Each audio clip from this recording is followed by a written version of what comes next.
Hello. Good evening, good sir.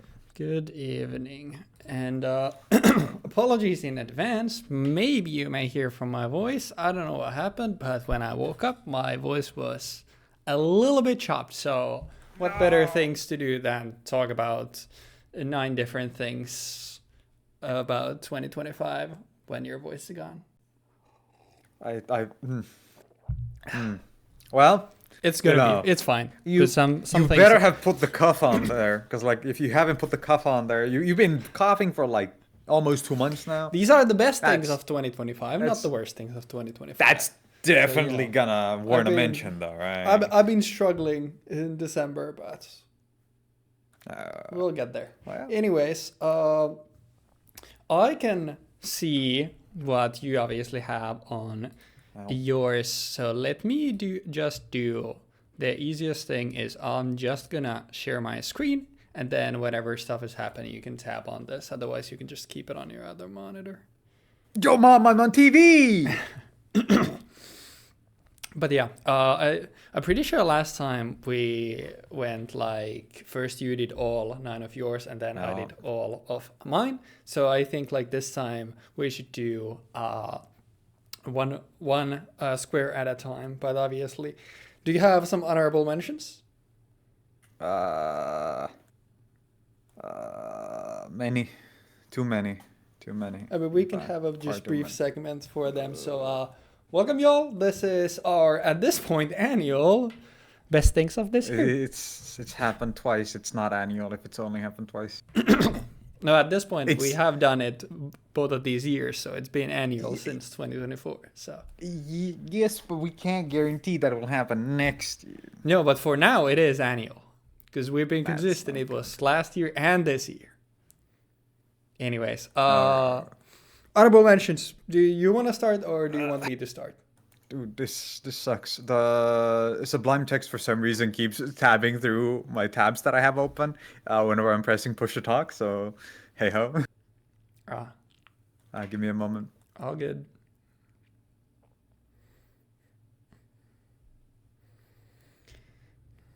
Once you're figuring that out, I guess I can start. I can just pull this up already, and this looks tough for now because I'm going to be revealing these spaces one by one. Oh, I see. We got some high effort shit going on. Wow. What the fuck? Honorable mentions. We have, to start off, I shall mention Disillusion, the first game. Disillusion was a game that I played earlier this year. It's not on stream. I ain't showing the show on stream. This is a fucking... Okay. This is a doc with 5,000 words on it, bro. I ain't throwing this on the stream. Fuck you guys.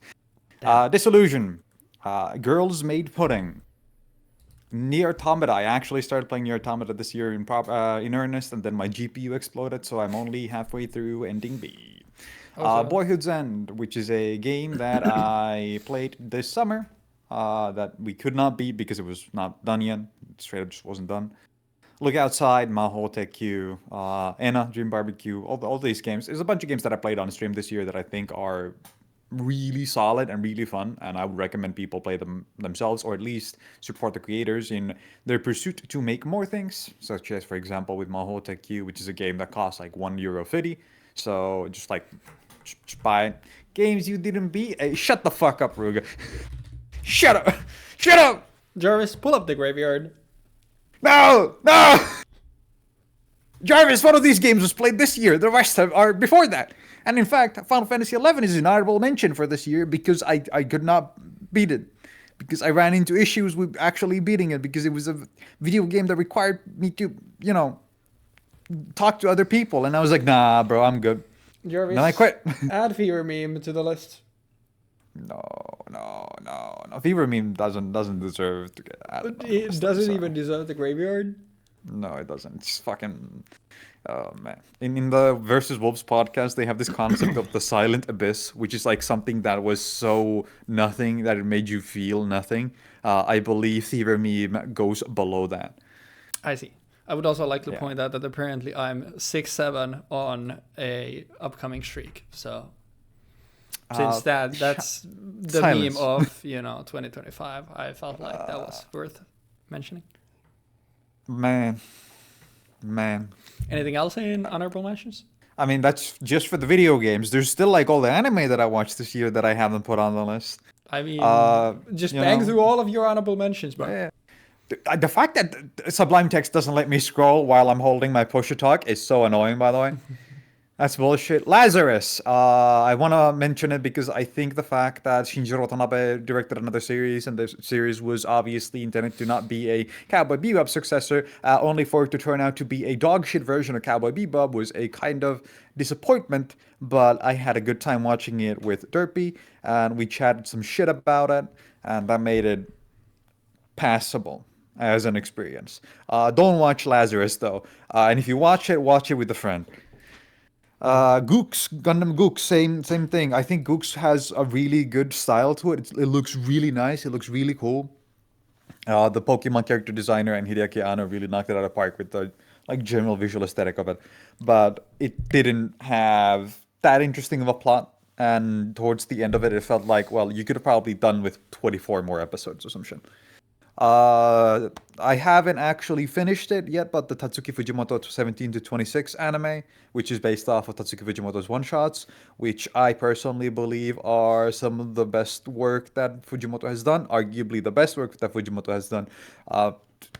Sure, there's like Look Back and Goodbye Eri Aron on there, but like still, the one-shots that Fujimoto does are absolutely insane, and I feel like they embody what a one-shot should be really well in the sense that they're pure fucking nonsense and they don't need to carry that weight anywhere else. Highly recommend watching that, but like, yeah. Fate Strange Fake doesn't get a proper launch until next year, but the first two episodes came out in the last 2 years, and I watched them multiple times this year with a couple different people. Would recommend Fate Strange Fake simply because of the fact that it's a fairly good jumping on point, I would say, for Fate. There's a couple of things in that I keep referring to back to the old stuff, but it's not that relevant. Like, there's characters that will show up who are from previous series, but they're not a part of the main story for the longest time. And once they are, you already know them as some other character than the previous like iteration that they were. Then there's stuff like Mono, Ruri Rocks, and Hanako Season 2, stuff that I watched with Oni on the Streamer Man Discord. Specifically, Mono and Ruri Rocks being essentially cute girls doing cute things, but expanded by having an adult with a car. You add an adult with car to the cute girls doing cute things formula, and it's like absolute cinema. They can just go anywhere now. They're no longer confined into the classroom. They're no longer confined into the club room. It's peak. World and with Derp, you unlock the world. You get the glider in Breath of the Wild, and now the whole exactly. oyster. Exactly. Then with Derpy, I also watched Gachiakuta and Sanda, two series that Gachiakuta is a manga that I read the first chapter for, and I figured, oh, there's an anime coming for this. I'm just gonna watch the anime, and it's a fairly bog standard battle shonen at points with some interesting aspects to it. It has like a revenge plot to it, which is kind of interesting for a shonen series. It's kind of rare, I feel like, for a shonen series to actually incorporate a proper revenge plot where the main character is like genuinely unhinged to the plot, and it's good. It's good for that. And Finally, a show I've heard parts of before. Hmm? Finally, a show that I've also heard of before. Yeah, Gachiakuta. And then there's Gridman and Dynazenon, which I also rewatched with Derpy this year because Derpy was talking mad shit about Gridman. Derpy was going off on Gridman, saying this shit sucks, this shit's mech, it bad. And we were watching something else, and I just hit pause, hit ESC from full screen, and I opened Gridman and we watched Gridman. Because fuck you, Derpy, you don't get to talk shit about Gridman without having seen Gridman. Then we watched Gridman, and then we watched the much better series called Dynazenon, which is the sequel to Gridman, which is better than Gridman in every regard, except maybe the action in the final episode in Gridman being better than the action in Dynazenon as a whole, but the writing for Dynazenon is more of the focus than the action. Right. I watched like 2 episodes of Gridman and thought it was boring. I dropped it, and I never watched an episode of Dynazenon, so I'll take your word for it, I guess. Then there's Sanda, which is another series that Derpy and I watched, which is... I mean, I would recommend you just watch the first episode of Sanda, and I'm not gonna talk about it in detail. It's fucking nonsense. And there's a guy who has one of his eyes covered who keeps smoking, voiced by Sanji, and he's like the most relatable 30 to 40-year-old that I've seen in anime in a really long time. Yagiura is a peak character. 10 out of 10 guy. 10 out of 10 guy. Sunda fucking blows. Yep. It's fucking nonsense at its finest. There's like a couple of characters in it that are really, really cool. I think specifically the old woman headmaster and the headmaster who's essentially completely replaced his body, and Yagiura. Those are like the three most interesting characters.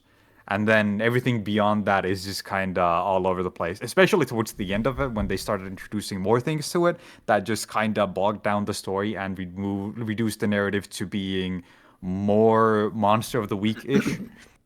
But yeah. For movies this year, I watched 3 movies that I can name off the top of my head, and those were Weapons, which we watched for Halloween, which was a horror movie that was more funny than scary at like any point. Lighthouse, which was a thriller movie, and that was pretty okay. The main issue with it is that I would probably want to watch it like 2 more times with all the added context that I have from the 2 previous viewings, so the 1 previous viewing and the 2nd previous viewing. But yeah. And then there is the Auto concert that I watched with Jan this year. I went to the movie theater to watch a like edited version of Ato's concert. I don't remember when the Ato concert actually happened, but it was a generally pretty good time. And there was a moment in that where Ato starts talking about how Utaite culture and Vocaloid culture essentially like helped her through a really hard time and helped her find her way towards where she's now, being a professional singer. And that was cool. That was nice. And then for other stuff. Tim Rogers came back after being gone for like 2.5 years with Los Angeles Noir. That was really impressive. 10-hour video about just Tim Rogers narrating through the entirety of LA Noir in a film noir-esque style with dialogue and prose written in the way of film noirs. And he was in character the whole time. That's impressive. Legitimately impressive thing. These are all still honorable mentions, by the way. I just want to stress that. Yeah. Then for music, there was a bunch of stuff that came out this year for Final Fantasy XIV specifically because we had 2 raid tiers that came out. One of them came out just the other day, like 2 weeks ago. And the previous one was already like earlier into this year, in April. And then for anime, for anime openings, there's a bunch of cool stuff that I ran into this year. For example, Ruri Rocks, the EDN opening are really nice. I was even listening to them earlier on the stream. And then for 444, one more honorable mention from video games for music is the Umamusume song. Let's go. Marvelous Sunday, which I'm currently just using for my fucking stream intro essentially every fucking week because it works perfectly because it's on Sunday, we on Sunday, we listen to shit on Sunday, we watch shit on Sunday. Then, beyond that, I've read a bunch of manga this year. Those are actually a couple of books that I read this year, specifically The Wind Up Bird Chronicle and The King in Yellow, which is a collection of short stories by RV Chambers? Robert W. Sorry, Chambers, which book series? Wind Up Bird Chronicle and The King in Yellow. Thanks. Wind Up Bird Chronicle is a book by Haruki Murakami, which is just kind of a fever dream. To put it very, very simply, it's about the mundanity of life slowly evolving into something completely absurd and out of your control, and struggling to cope with it and come to grips with things. It's cool. It's a genuinely cool story, and I especially liked certain chapters in the last half of the book, and the final chapter of the book was pretty nice, except for one bit in it which made me go like, brother, Murakami, what are you doing, Murakami? What is this, Murakami? Why did you do this? Yeah. Then. The rest of this is probably just going to be mentioned in 3x3, so that is all for my honorable mentions. How about you? Nice. That's a good list, and I like your categorization. For me, it was like, I was just thinking like, okay, stuff that doesn't go in 3x3, but I remember. So the first part, the left side of the 3x3 is just, it's a few games. Borderlands 4, Monster Hunter Wilds, like both kind of similar things. Like once again, like playing with some friends, like games that I had looked forward to, and they didn't maybe long term deliver quite in a way that I expected. Monster Hunter Wilds mostly for the performance on the PC version, and Borderlands 4 is fun. It's just like the replayability of it because of the open world aspects and how it is kinda whatever, but like core gameplay I still really enjoy. So it's still like two games that I really enjoy. And Naruto Stormform is a game that I played in the past, but I like really delved into it like for probably like a month, and I still think it's like really cool. It's just like it's a game that you wouldn't expect to have the insane amount of tech that it does, which makes it actually a really cool fighting game. And looking forward to being able to play it when I don't have a terrible internet connection in probably a couple of weeks. And then the last one is just like I couldn't find a like picture of the whole thing. I don't really take pictures, but it's just like it's a Thai dish that like my dad has done, and I kind of put my like own twist on it.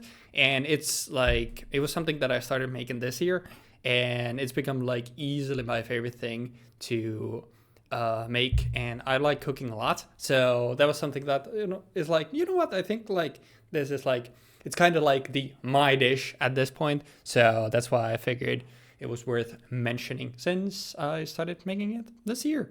And thanks to getting a rice cooker last Christmas, making dishes with rice is a lot less painful as well. But like there's probably a lot more stuff. I have a media thread on XD Everything app as well that I keep for movies, but there weren't like any crazy movies that or other media that I won't mention in the 3x3 this year. But one thing that I remember now, like why I left a blank space here, which I was supposed to throw in here, was K-pop Demon Hunters, because that was a movie obviously came out this year that I watched, and it was really enjoyable. Like it was just a silly, goofy, fun movie, but like still genuinely like a really good movie that like I didn't have many expectations going into. But yeah, it's the most watched Netflix movie of all time, and that probably tells you quite a bit that you do know.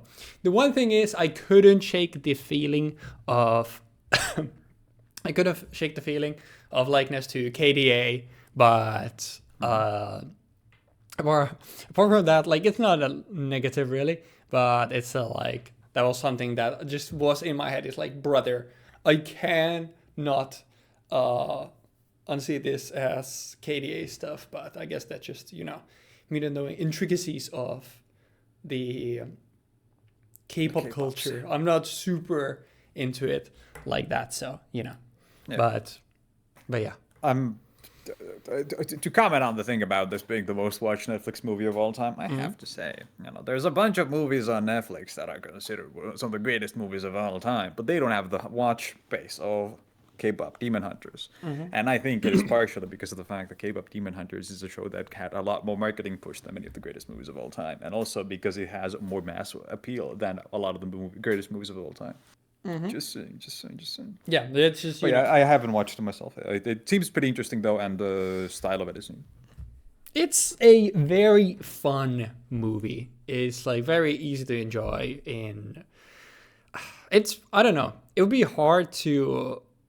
I guess some like even if you don't like K-pop, like the style of the movie is still like it's very the plot and everything is like it's very easy to enjoy. It's kind of why I feel like I would call it the Demon Slayer of movies, where it's like it's very pretty to look at and it's really easy to enjoy, kind of no matter what type of person you are. So which probably contributes to both of those things, success. But yeah, like that is something that should be here. But apart from that, like those are kind of my honorable mentions for the year.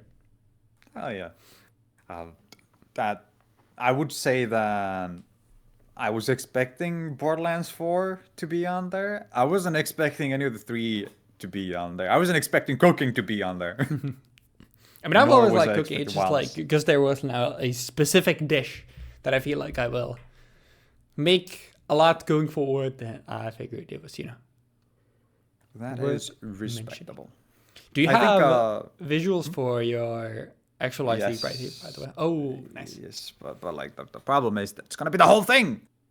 Because I didn't put production value into my thing. What do you mean? I literally just meant like, all right, let me make a black square, let me copy it and put it like this, so when I Control Z, it goes in order. Bro.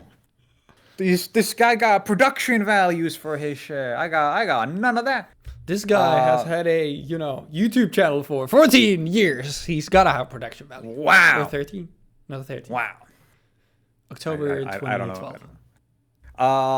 First and foremost, as I said, I had 2 different versions of my 3x3. And one of them is like a distilled one where I was like, well, I'm just gonna pick the things that I thought about the most this year in the sense of like, if I'm talking about video games, what video games was I thinking about most this year? What video games did I end up going back to outside like 14? Because I didn't mention 14 even in the honorable mentions there, because I think it's at this point it's kind of a moot point to be talking about FF14 for me, because it's like, well, the reason why FF14 took number 1 in my top 100 video games of all time is because it's a game that I play the most. It's the game that I keep going back to. It's like a lot of people describe MMORPGs being the home games for people. So I avoided mentioning it like directly in my distilled 3x3, but in my completely apeshit, completely freeform 3x3, where I was like, hey, you know what? Fuck any standards.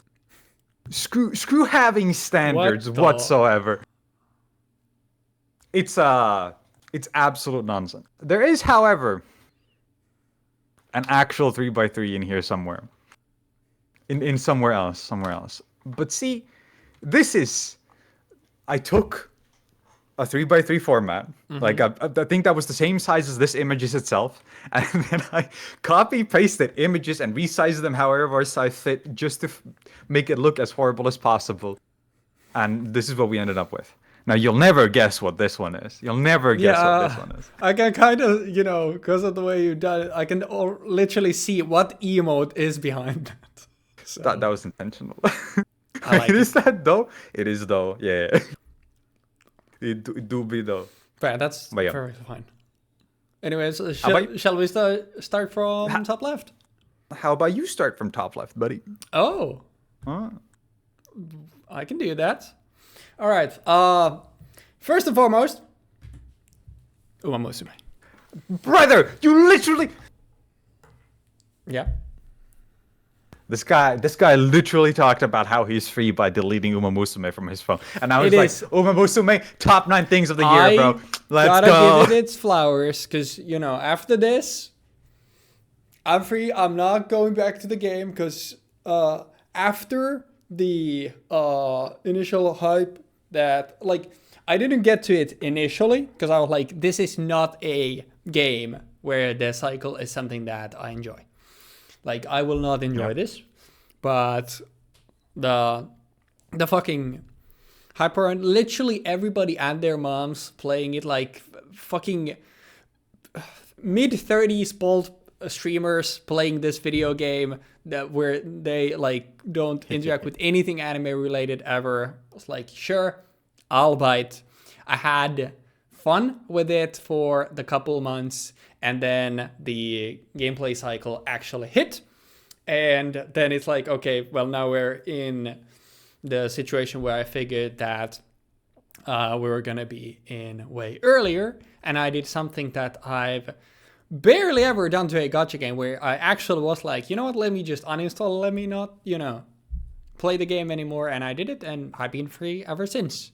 And I'm very happy that I did it. But still, like, for the little while, like, the game was genuinely pretty enjoyable and pretty fun. The gameplay loop, when you actually saw significant improvements, it was like still pretty fun to do. But then, like, when it goes to the, like, all right, now you're basically praying for a perfect RNG to see 0.1% percent increases and the gameplay loop. Like there's no gameplay. You're clicking, you're playing pachinko. You're clicking on things and hoping it lands perfectly. At that point, it was like, okay, I'm not really enjoying this anymore. But I had to, you know, put Matiko Tannhauser and Marvelous Sunday here. Marvelous Sunday, basically for the reason why Jeexx said, and as you were like talking about it as well, I also played the video. I don't need to do it again, but the memes around these two, they're very enjoyable and very good. So I will keep enjoying those for the time being. But as for Umamusume, the game itself, like I'm done with the game. I had my fun with it, and that's about it. I basically like I remember still like when because well, he will come up later, but when we were like hanging out a lot on Discord with Nipa, and I was streaming this game to him, and then at some point, like when there was a bit of a pause, and then we were there again, and then I was like skipping races, and he literally like told me, bro, what's the point if you're skipping races? That's kind of what made go for me. Yeah, it's like, yeah, if I'm not looking at that, I'm literally just it's just the pachinko part, and I'm just hoping that my roulette wheel lands to say right way, and then that's kind of where the seed was planted. Is like I'm genuinely not having fun with the game anymore, but I had my couple months fun with it. I don't remember what the percentages were for, was it like July and August, I want to say, on my Steam, or June and July, but the percentages were a very high amount. But it was, I had my fun with it, and my fun memories with it, but apart from that, like I'm done with the game, and shout out to people who stick with it until Donna comes out, and good luck on your pulls in 2027. But let's go. That's about it for my first square, which was Umamusume Pariti Dabi. Okay. I did sort out a solution where I can somewhat hide the next two squares, or next squares. Gotcha. I'm this is gonna. a manga that I know. This is a manga. Let me just actually turn this off. Because I'm gonna make it so that I don't need to be pressing my fucking push to talk button the whole time. Where did they? What? Dude, I absolutely hate Discord nowadays. They keep changing shit that's absolutely nonsense, like moving buttons that have been in places for 10 years to different places. Anyway, this is Jarp's manga. My good friend Jarp, who is currently in chat, who was shitting on Sanda, by the way. Jarp, you gotta watch it with somebody who's gonna laugh at this shit with you, okay? That's important, because dude, I've read Sanda like to 75% way through, and the anime works so much better when you're watching it with somebody who's gonna laugh at shit more than anything else. Like, more than take anything serious, but also be willing to take certain aspects of the story serious. It was good. I would recommend that. But this Jarp's manga, he's been writing and drawing this for, I think, 5 years at this point. Might be misremembering, but he originally started doing the storyboards like during or before the pandemic. And he's been refining the entire process of it slowly and steadily. He finally started publishing it visibly, publicly, for people to read this year. And he's put out some amazing chapters so far. I legitimately think that out of all the series that I've read this year, this is the one that I am most excited to get a new chapter for. Partially because of the fact that like I get to stare at it like a bit earlier than most of you people, and then I get to be like, okay, but like, what about this thing? Why this thing written wrong, Yarp? Please fix Yarp. Please make this correct. And then Yarp fixes it. I'm like, fix the typo. Do work for me, author. But yeah, it's about a boy called Aurora specifically. His name is not Aurora. He's not Aura. It's not Aurora. It's Aurora. Very important. Very important. That's his full name. He doesn't have a last name. He has a first name, and it's Aurora. Okay, keep that in mind. But it's about the story of this kid wanting to see everything. Being a egotistical piece of shit, and just kind of going around space. It's a space opera, Or not exactly space opera, but space exploration series. I highly recommend you guys check it out. It's got a cool little mascot in it. It's this guy Marble cool. Everybody loves Marble. Marble is 10 Morbin. out of 10. Yippee. Marble is Morbin. And then there's this kid Aura, and then there's Muscle Girls, because Jarp may or may not like girls with muscles. Yeah. This author is very subtle about his fetishes. Yes.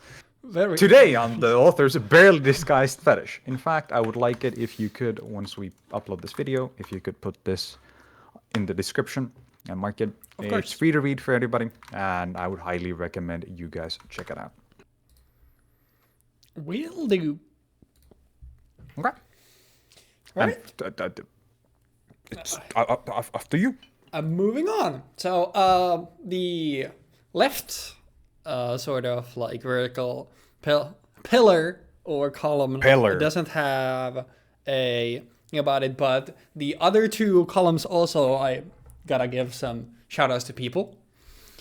I can always give shout outs, but like some shout outs. Anyways, since the upper row is about games, next, this is a square on survival games, which the two that I've played the most are Sons of the Forest and 7 Days to Die. And shout out to Willow, my friend who I've known since 3rd grade. And like he basically a lot of the times these days the way we get to hang out is we just play survival games and just shoot shit. And these two, Sons of the Forest, I expected to like because I thought the initial like Forest, the game was actually like really fun. So Sons of the Forest, it's just the same thing but improved. It's really good. And we also played a game called Green Hell, but that was basically like, you know, when you're making a survival game and you're putting in so many like intricate details that at some point it just becomes annoying. It's like, it's okay. There now you have hygiene mechanics. You have I don't remember. It was something like you had specific places where on your body where like if you get bitten by a snake or something, like it's a specific part in your body. You can have leeches and some shit. And like I remember there was something about the leeches that it was genuine, like it made me fucking nauseous because it was so detailed, like gross, that I had to like find a way to turn the actual mechanic off because it genuinely made me grossed out. And 7 Days to Die is one of the first ever games that I played on PC. I do not remember when this was. I think it was genuinely like 2014 or something. Might have been even 2013. Yeah, it was like genuinely one of the first games that me and him actually tried. And we played the game for literally like 10 minutes. And we're like, this is the single worst game like we probably ever played. And then like somewhere after we beat Sons of the Forest, like he's always on the lookout for new survival games to play. And he like got back to 7 Days to Die and was like, wait, this game looks kind of good now. And it is fucking crazy how big the world and how many things there are in this game now. It's basically, it's the closest thing that I can describe it to being similar to is Rust, that I think like a lot of people would know. But I think it's genuinely like it's better Rust, which is very impressive. Going from the worst video game I've ever played to something which I think now is like, it's crazy how much stuff you can do in it. And it's really fun. So shout out Willow, shout out survival games that occupied a lot of my gaming time in 2025. And yeah, these games are pretty fun. I don't think they would be like super fun if you play solo, but if you're playing with someone or especially like a larger group of people, really fun games. Yeah, I can definitely imagine that. Like for me, I've only played Ark Survival Evolved really out of all of the survival games that exist out there. And I played it with Streamerman, Jojo, I think Kagatera, Oni, Yanli, and there was one more person. Cursed was there too. And it was generally a pretty... Oh, Minecraft I guess counts too. If Minecraft counts, then I played that. But still, that's a game you can play alone, actually. Shout out Ark since Oni is in chat. True, shout out to Mr. Ark. Shout outs... where is it? I have it in here somewhere. Shout outs Ark. for other reasons though. It's in there. But yeah, I'm not particularly excited about survival games myself usually, but I think they're a really good vehicle for hanging out with people.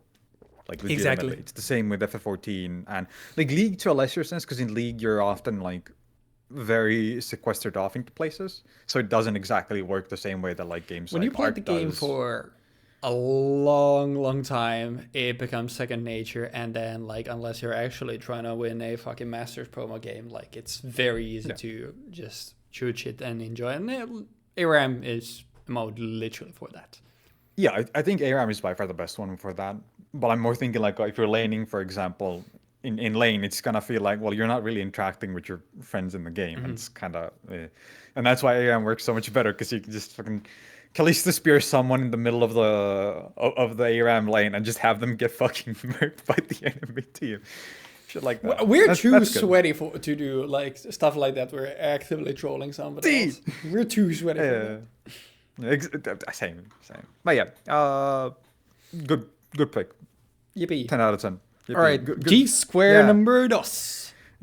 Square number 2. I'm using Jamming Away here as a proxy for all the cool music that I've been listening to this year, and I've been getting to share with people this year. Yippee. Yippee. As a whole, like, there's been a lot of music this year that I've been kind of running into, I've been listening to, and this kind of also works as a proxy for just playing FF14 with Oni and getting to chat shit with Oni while he's playing the game. Nice. Because he's been getting back into FF14. I've been helping him do side content, and because in the side content, the best music for the game is pretty much in there. It's always exciting getting to see how people react to the music in the game itself, how the situations and the story involving that music also hits them.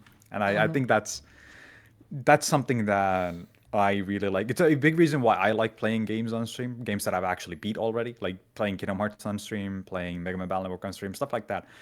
A big reason why I like to do it is to share those kinds of vibes from the game.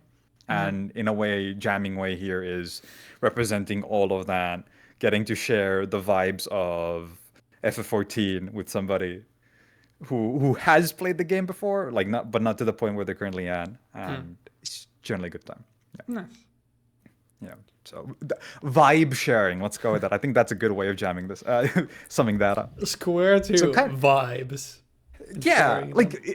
I like it's it. kind of similar to yours were survival games, the way that you're spending time with Dilu, right?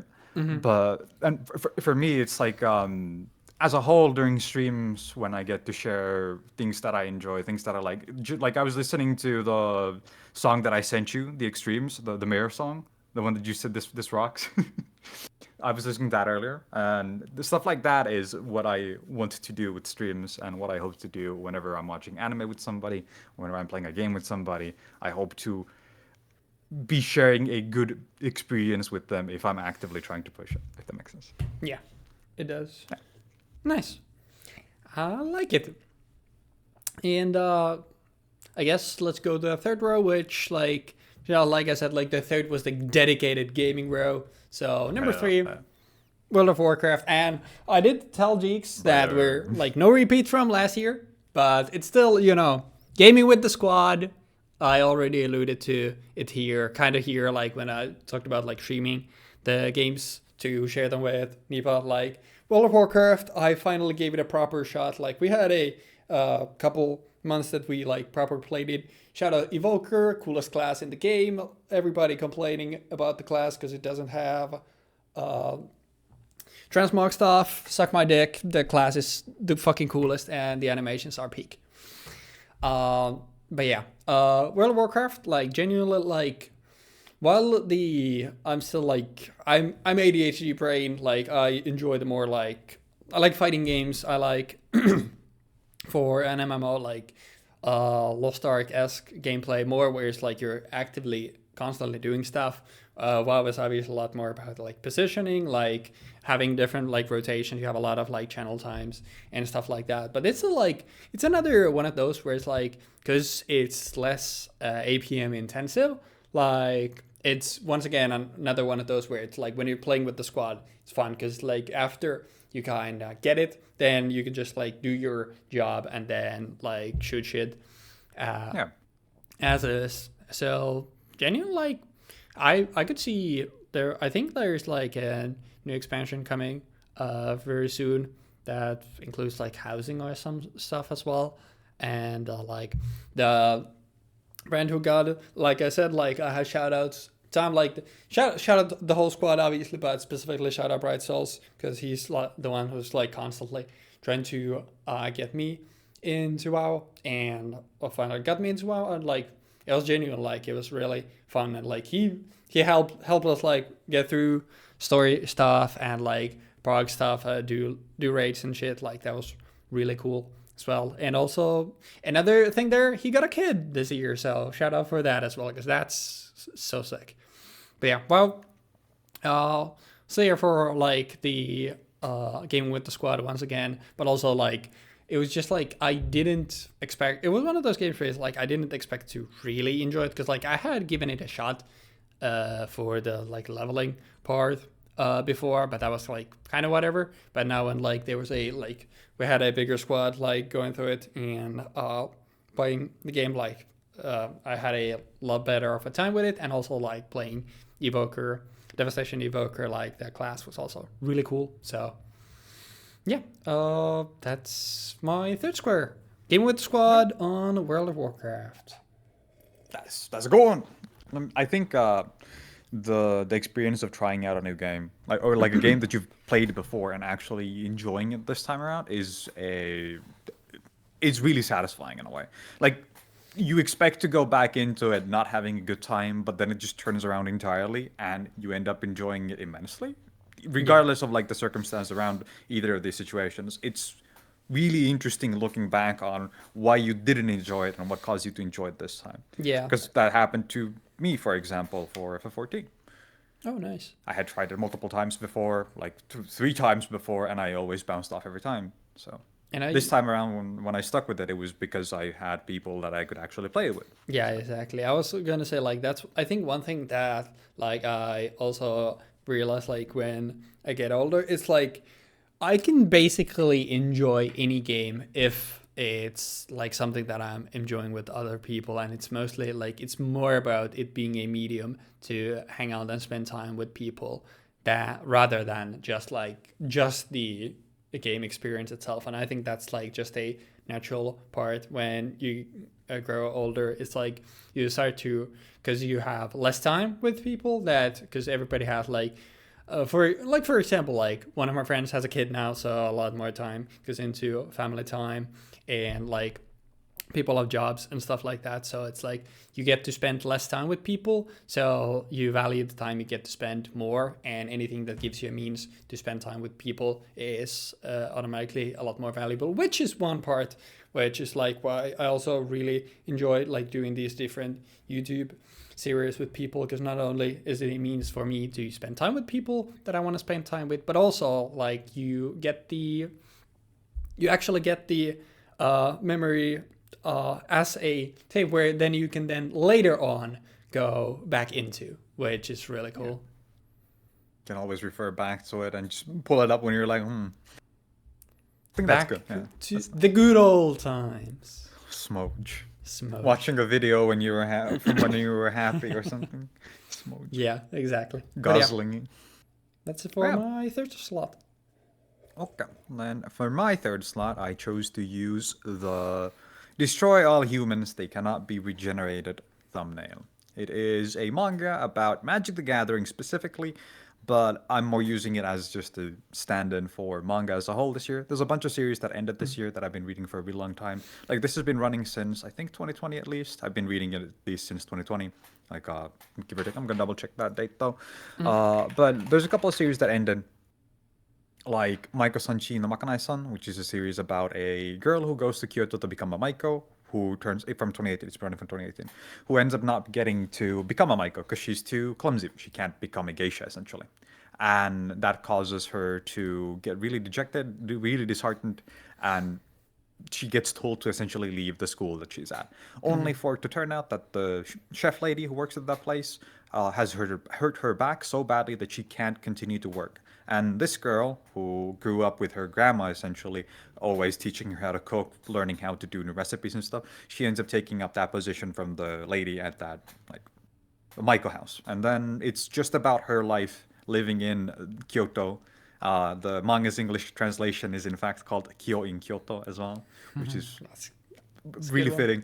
Yeah, it's a genuinely really cute manga and has a really wholesome message at the end of it. And it's pretty much just about making the best of the situations that you're in. It's a really optimistic manga, and it ended this year. All right, I think it ended in 2024, but the scanlations caught up to the end this year. So I finally actually finished it. And that's what this is supposed to kind of be for. It's reading manga that have ended or reading series that have ended that have left some form of positive impact on me. I even reread a series that I originally read back in like 2013 as soon as it had ended, Oh shit. catching up to the next series that started after that, which turned out to be dog shit in comparison. I'm not even gonna name that series because it's so bad. But yeah, I reread Medica Box this year. I reread it because I saw Oni reading it, and I got kind of like interested in rereading it myself. So I ended up going through one of my favorite series that I originally started reading manga with, and then I on top of that finished a couple of series that I started reading halfway through my quote unquote manga reading, because like Maiko-san Chino Makanai-san I started reading 2016, 2015. It's around the time when I dropped out of school. So to me it's like, there's like a mental connection to specifically that series. And now that that series is over, interestingly, the next year, right after it has ended, I'm going back to school. Yeah, it's pretty poetic and pretty cool. Oh, yeah. It's kind of poetic, yeah, exactly. And that's kind of it. Yeah. Nice. Just reading manga as a whole and reading manga that have come to a conclusion of some sort. Nice. That's awesome. No. I really like the backstories there as well. I think my middle row was like about IRL stuff, but I'll be honest, I already kind of forgot what I have here. Anyways, the first one though, Bro for Gore is 9 by 9. I think very simple. Basically, Masters! basically this is a combination of I finally graduated school with a master's degree in philosophy, which it's a master.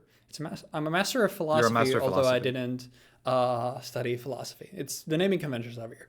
Basically, It's I have the English teacher's master's degree is the better way to say it, and also I got to work as a teacher, not an English teacher, but actually a class teacher for 3 whole months that ended at midway through December, and it was a very, very good experience. Like I really enjoyed it. Like initially, like the first few weeks, I was very stressed because obviously it was stuff that I wasn't like super qualified for. Third graders, like my previous only experience with really young pupils had been with second graders, and that left me kind of like this, where it's just like, okay, I don't really know if I'm cut out for this. So There's a quote for that. like and the like very first day there were like literally 2 different like bullying cases, one of which had been a like more long-lasting one, which was pretty drastic, so that also added to the stress. So there was like a lot of stuff just piling on at the start, but I'd say the first few weeks, like I started really liking the group, genuinely like the group, fucking awesome. Like they were phenomenal kids, and I'm definitely gonna miss the group, but like overall, just as an experience, like it was really, really cool. And then just like I had studied for 5 years, which is a long ass time. So also like getting that done, and especially with like how the C word pandemic had affected the start of it, which like a lot of people like dropped out, or a lot of people had their like degrees delayed or stuff like that. So just like being able to not only just finish the studies in general, but finish them in 5 years of studies in 5 years is actually really rare in Finland. So I felt a little bit proud about that as well. So this is just a square like more about like my journey as a teacher, and like graduating with a master's, and also like getting to work as a teacher and get some really good connections from there as well, which is related to something that I think I'll talk basically at the end of the video about. So we'll return to that. But this is more about like just my journey as a teacher and like really enjoying that this year. That's I think because that's one of those things that you can't really remove yourself from, if that makes sense. Like it's personal growth as a whole. It was something that I kind of struggled in trying to figure out how I would put it on here. Specifically, the last square is going to be kind of related to that as a whole, and I didn't put anything in there because I was like, I don't really know how to represent this. But clearly for you, the idea of you finishing your studies, the like job that you had, and everything else, those really well like portray your own personal growth really well and convey them really well as well. And I think that's cool. I think that's cool. Yeah, thank you. Mad props to you also for finishing your studies. Thank you. A lot of time, and also for generally becoming a master of philosophy. That's a banger title, by the way. It is. You know, if somebody ever tells you that you don't know shit, you can just tell them you're a master at something. Yeah, exactly. And I mean, my dad loves saying it, but apparently I'm the first like master in our family tree, which is pretty neat. Oh, that's sick. Mayhem's next step is, becoming a doctor of philosophy. No. Damn. Bro doesn't want to become a doctor, a PhD. Well, that reminded me of something, but that's something that I'll talk about later. So let's move on. Okay. So what about your fourth square? My fourth square is video game. Let's go. Specifically, this. Photo. It's Disillusion ST. It's the cover photo. It's terrifying. Yeah. Yeah. I mean, bro, look at this. So this is the one from the meme one that I made. It contains multiple video games in one because, as I said, the other one is more distilled than this. Yeah. For as a whole, this year I've played a bunch of games that I really liked. I mentioned a couple of them during the honorable mentions, specifically Girls Made Pudding and Disillusion. But this year I played a handful of games that have genuinely really stuck with me that I keep coming back to. Like, I keep thinking about wanting to play FF11 again, which I also mentioned during the honorable mentions, because it had some things to it that really clicked with me. Yeah. But I haven't got around to it yet. I played a lot of Void Stranger during the summer, and once I got back from my trip to Germany, I played a lot more of it. And that game and Disillusion ST are the only two story single-player games that I've just, like, popped on and replayed this year. Disillusion ST being a surreal RPG in the vein of like LSD Dream Emulator and dungeon crawling first-person games from the SNES or PlayStation 1 era. It's a really interesting take on kind of a walking simulator because it has combat and it has characters in it that can like attack you and stuff, but you can remove those and it becomes a game where you essentially roam around the afterlife, meeting different kinds of people who have passed away, who have come to hell essentially for one reason or another, and who are just in hell suffering away until they can be reincarnated or they're damned to some nothingness. And you are Golem, who has come to essentially gather all of these souls and gather things from them, gather sentimental objects from them to create a way to Nirvana, the tower. And your goal is to create the tower for everybody to achieve Nirvana and either be reincarnated or be removed from the cycle of reincarnation. And the first game, because this is a sequel, the first game deals with the aftermath of your actions in this game.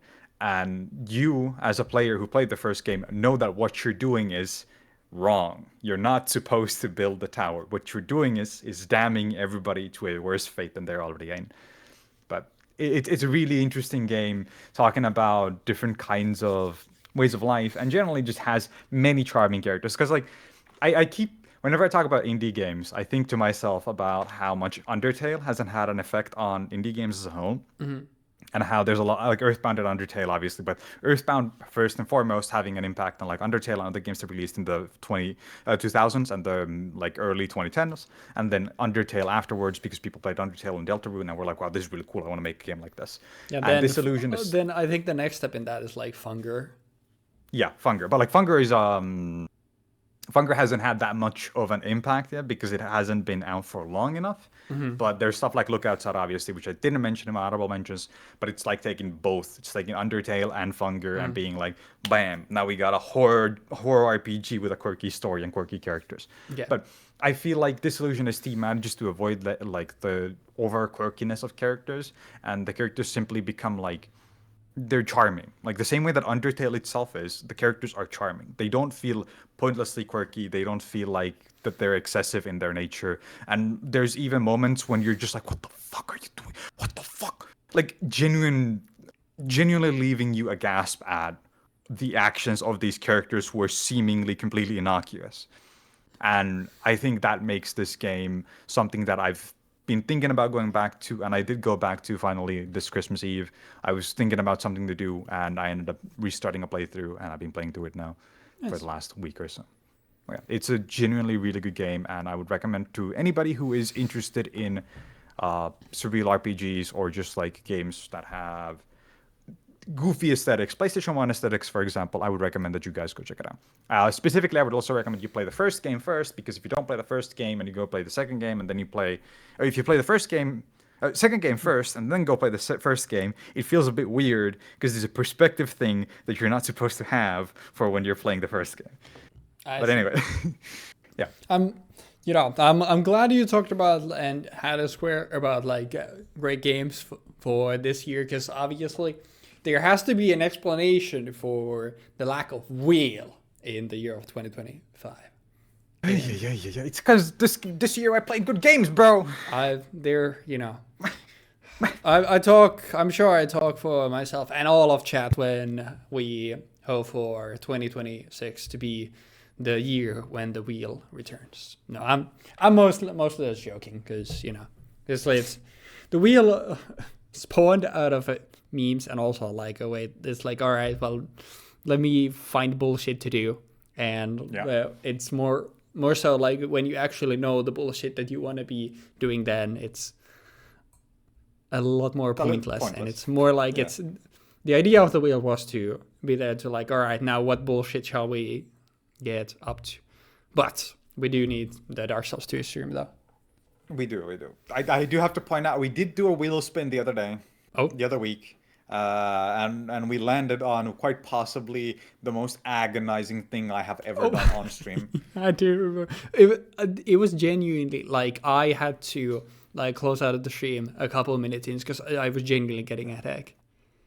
It was not a good idea, and the person who put that on there was an absolute fucking idiot, and I'm sure that he regrets his choices very deeply.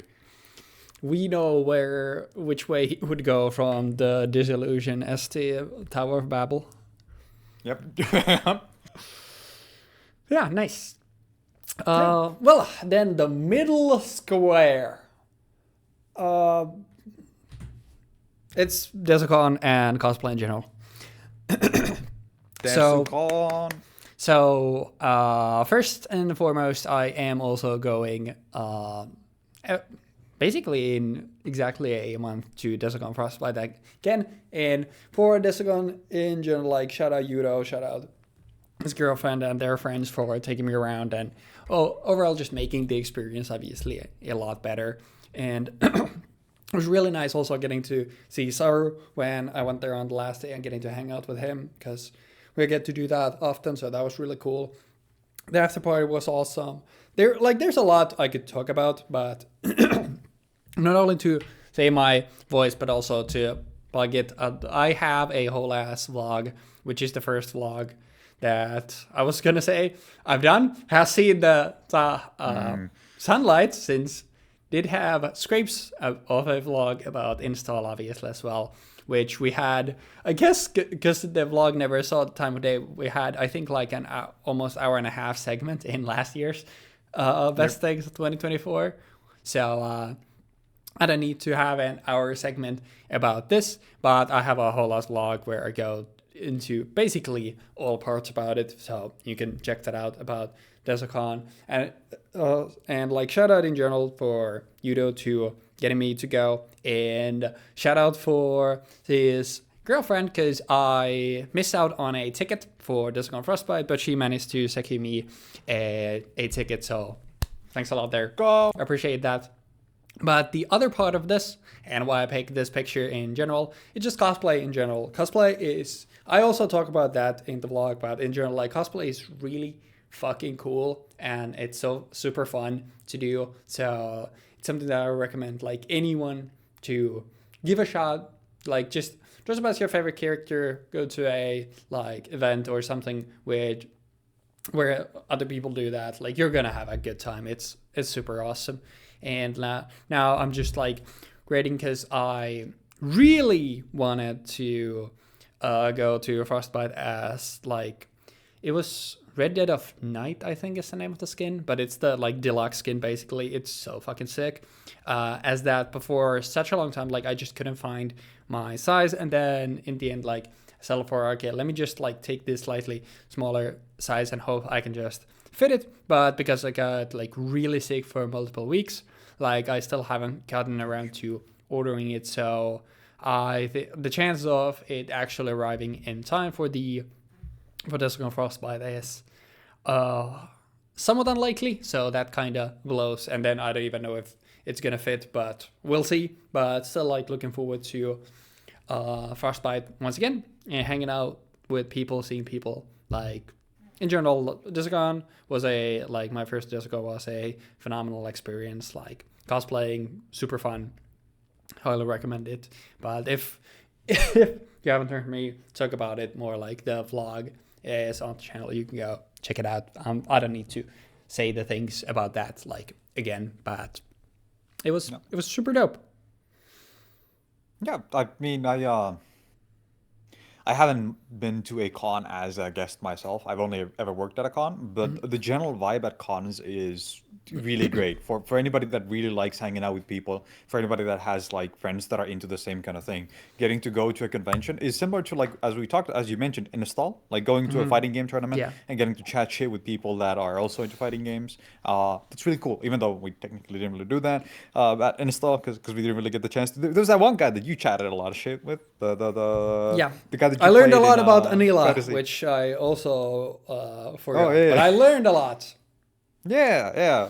But yeah, it's genuinely I wouldn't I don't know how to say this. It's a great experience. Just going out there and meeting people who are into the same thing that you are. It's going to your local card store, you're going to locals as a whole, going to anything like this. These are all really fantastic experiences, and going to a convention just amps that up to Support like your 11. locals.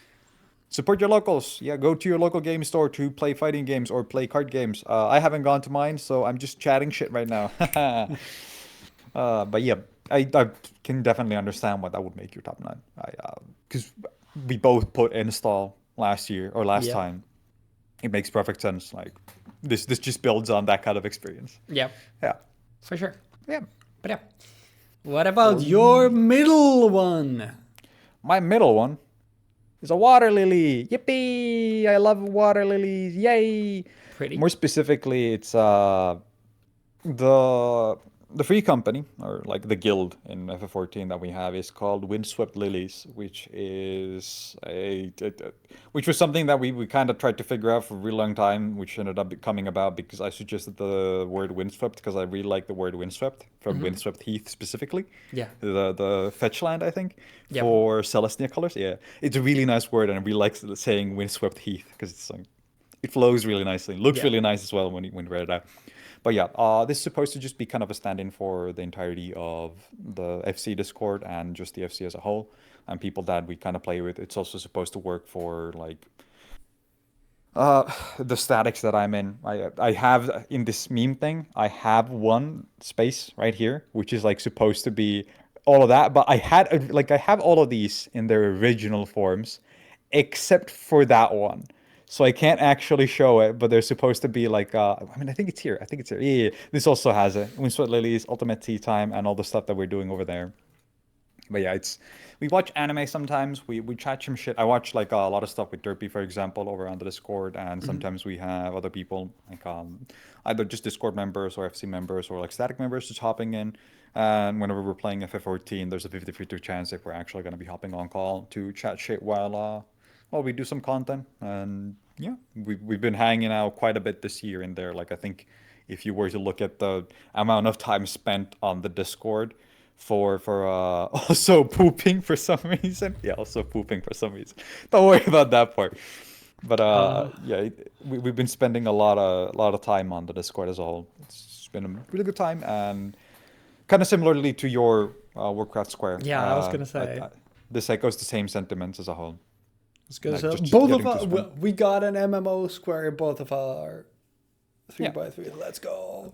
Last time around, I had just FF14 as a whole, but Yeah. like this time, it's just like I think it was Alexander the crew that as a you whole. used as the. Yeah, the Alexander sweep. The reason why I used Alexander was because we beat T that year, and this year we beat UCOB, and this year we beat the most recent, or the second most recent tier now, and we're gonna start working on the next tier once it comes out. But yeah, I wanted to use the Lily this time around because I felt like the Lily more encompasses like everything.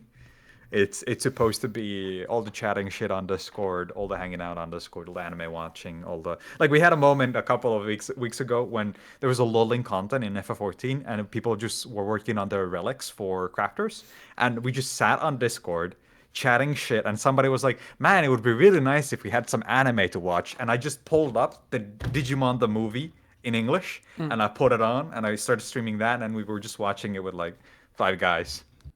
Nice. It was a good time. It was a good time. Yeah. I also think like it's a perfect one for the middle square. I don't know like how much you thought of like the placement in the actual 3x3, but it just falling in the middle, like it makes perfect sense. So Yeah. shout out. This is the only one where, yeah. Thank you. That's awesome. This was the only one where I was like, oh, I'm just gonna put this in the middle because that's like the only spot where it works. Yeah. Anywhere else, it's kind of weird. Gotcha. But yeah. How about you? That's awesome. All right, moving on now. I'm trying to think. What do I have here? Let's find out. Oh yeah. Oh, it's Wolfie Glade. Okay. Yeah. So last time, I'm pretty sure I had like content creation, and I think I had like specifically Sparking Zero there. So once again, like I've been consuming a lot of YouTube this year. I think it's the most I've ever done, and I think last year I had specifically also Ludwig there, so I was like, you know what, let me just throw in some creators that I really enjoyed here. And I was talking about Nipa earlier. This is the shout out Nipa Square, because I had to pick a cosplay picture of Super, but we've been watching like specifically just a lot of like Super TF videos together, and I don't know what it is. It's just like just watching YouTube videos with a homie is just I've realized in the past few years in general, and also like the reason why I watch a lot less anime now is because like for such a long time, like Yudo got me into anime, and for such a long time it was basically like every weekend I just go over and like we just get some snacks and we just watch anime with him. So it's like I don't know if I've been conditioned, but I really enjoy watching stuff with people. And when I'm alone, like it's more like then like I have something that like I have as white noise in the background when I'm doing something else. But like just watching something as simple as YouTube videos, watching them with people, in this case like the specific like Super TF videos with Nipa, like it's been a lot of fun. And then like I just thought of like other creators like specifically for this year. I think like every Wolfie video is a fucking movie, but I think like specifically like this, when it was the was it the Toronto regional? There was a tournament that he won. I don't remember if it was Toronto regional or the European tournament. There's like a 4-hour video or something, and it was like one of the best YouTube videos that I will ever watched. And like Wolfie's content in general, like he's such a good, like he makes such good narratives. He's such a good like narrator himself. Like the amount of effort his team puts in to the editing process to make everything polished, like from the like actual just like different it is to the literally recreating battles in game from as accurately as possible from stuff that Wolfie tells as the stories. Like that's crazy effort, and it's like it shows. And like putting out videos like that once a week is crazy. And then like the Wolfie Draft League was also really fun. Like I think like especially like this year, Wolfie really popped off. But like every Wolfie video is a movie. Three Idiots. I've been watching a lot, like especially like shout out to Jeexx and Operation 200, which is like crazy shit. But like it mostly it's like Dragon Ball content, but it's other stuff as well. Like it's basically it's just like their individual stuff is cool as well, but it's just like the Three Idiots videos. Well, even in the name, like it just encompasses what I enjoyed in myself, which is just like boot up a like whatever game, just shoot shit and play with friends. Like it encompasses that perfectly. And that are hitting Emily as well this year. Like really enjoy their content as well. And then I just have The Yard, which is what I've been listening to for a long time. It's a podcast, and I listen to a few podcasts, but like the ones that I always get around to every week are Trash Taste and The Yard. And The Yard is like it's a lot of like really borderline black humor, and like it's not a podcast you should show to a family member, but for someone like that where the humor hits, it's like it's a lot of fun. And it's listening to this podcast at the gym is dangerous because sometimes like I end up laughing my ass off and I almost die underneath a bar, so don't recommend that. But like just I could shout out dangerous. Yeah, I could shout out their boss as well, but like these four are not four because it's three people, but or channels, but so like those are what first came to mind. And also here like shout out Nipa for enjoying Super TF videos, me as well as the like also we did a lot of daily games like Songless and Battle and stuff like that. And that's kind of how it like started. Like I would stream those, we would make them, and then it's just like, oh, let me just put on a video and we would just watch that together and go from there, which was like really dope. I had like one more channel or something that I wanted to mention here, but I can't think of it right now. So I think it was youtube.com/weebfox. Yeah, exactly. Now we'll get to that, but yeah, YouTube's been fun this year, and I'm extra sad that YouTube never gave me a recap. So YouTube, fuck you, go fuck yourself. Why didn't I get my recap? Suck my nuts. Are there even recaps? Because I don't think there's a recaps. Because I didn't get them either. Like I saw many people like post a YouTube recap, so just some people didn't get them. I saw my YouTube Music recap, but I never got mine for YouTube itself. It could be like if you have some data things set up in a way. Could definitely be a privacy thing, because I know like for Discord, like that's why I didn't get mine. So it could be that, but still fuck you, YouTube. And, fuck you, Discord as well. You're actually tracking all that data and you're just not sharing it because I have the setting on. Fuck you, Discord. Yeah, but yeah, that's Square. Yeah, I gotta add. I've been watching Doto's videos for every now and then. Obviously, I'm not watching all of them because I don't really give a fuck about the Sparking Zero stuff. But bro, the Inazuma 11 video, I saw this and I was like, what do you mean? What do you mean you're playing Inazuma 11, Doto? Huh? And then I watched it and I was like, dude, this game is ass. And then I just kept watching it. I was like, dude, this game is actually maybe sick. Hold up. Dude, and I haven't finished this one. It's the craziest shit I've ever fucking seen in my life. Yeah. Like Inazuma 11. It's like, what the fuck am I looking at?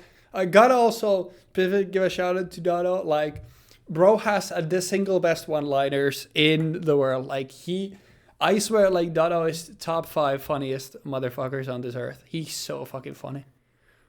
Dude, once you're stupid enough where you can make anything so entertaining, but you're also stupid enough where you can make banger one-liners, it's like the perfect middle ground. That's the good. That's like mad respect. Huge respect. I've been watching the Digimon videos from him. Born in 19 frames. It's cinema. Despair. But yeah, mad props to Doto as well, and Wolfie as well. I've been watching Wolfie a lot this year. Like I've been watching pretty much every video from Wolfie for the last couple of months. We're so close. VGC today.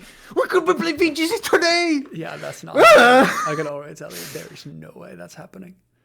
Yeah, obviously. Yeah. And for like content from my side, I was originally considering putting content as a whole, like certain content creators on my list. There's a couple of podcasts obviously that I listen to. I haven't actually listened to a single Trash Taste podcast this year, mostly because of the fact that I lie. I listened to the Koji Fox one, but it's largely just because like the topics that they're discussing now just often feel like they're rehashes of older topics, or they're Oh, doing for like a sure. gimmick episode, which doesn't really like. I'm not really keen on the gimmick episodes. So whenever they have a guest over, I'm more interested solely because the fact that the guest becomes like brings a new perspective, or if it's like I haven't even watched the new Ladybeard episode. I was really interested in that when I saw that pop up in my recommendations, but I just didn't get around to it. Yeah, podcasts But for yeah, me are white noise, so it's like the topics themselves are kind of whatever. yeah. There's one that I watch. I even sent to you the Versus Wolves podcast, right? It's the Yeah. one by Eyepatch Wolf and Bully Bully. Versus. Yeah. I highly recommend this, largely just because it's like the opposite of white noise. I don't know what's going on here, but Doto's invading everything. By the way, what the fuck?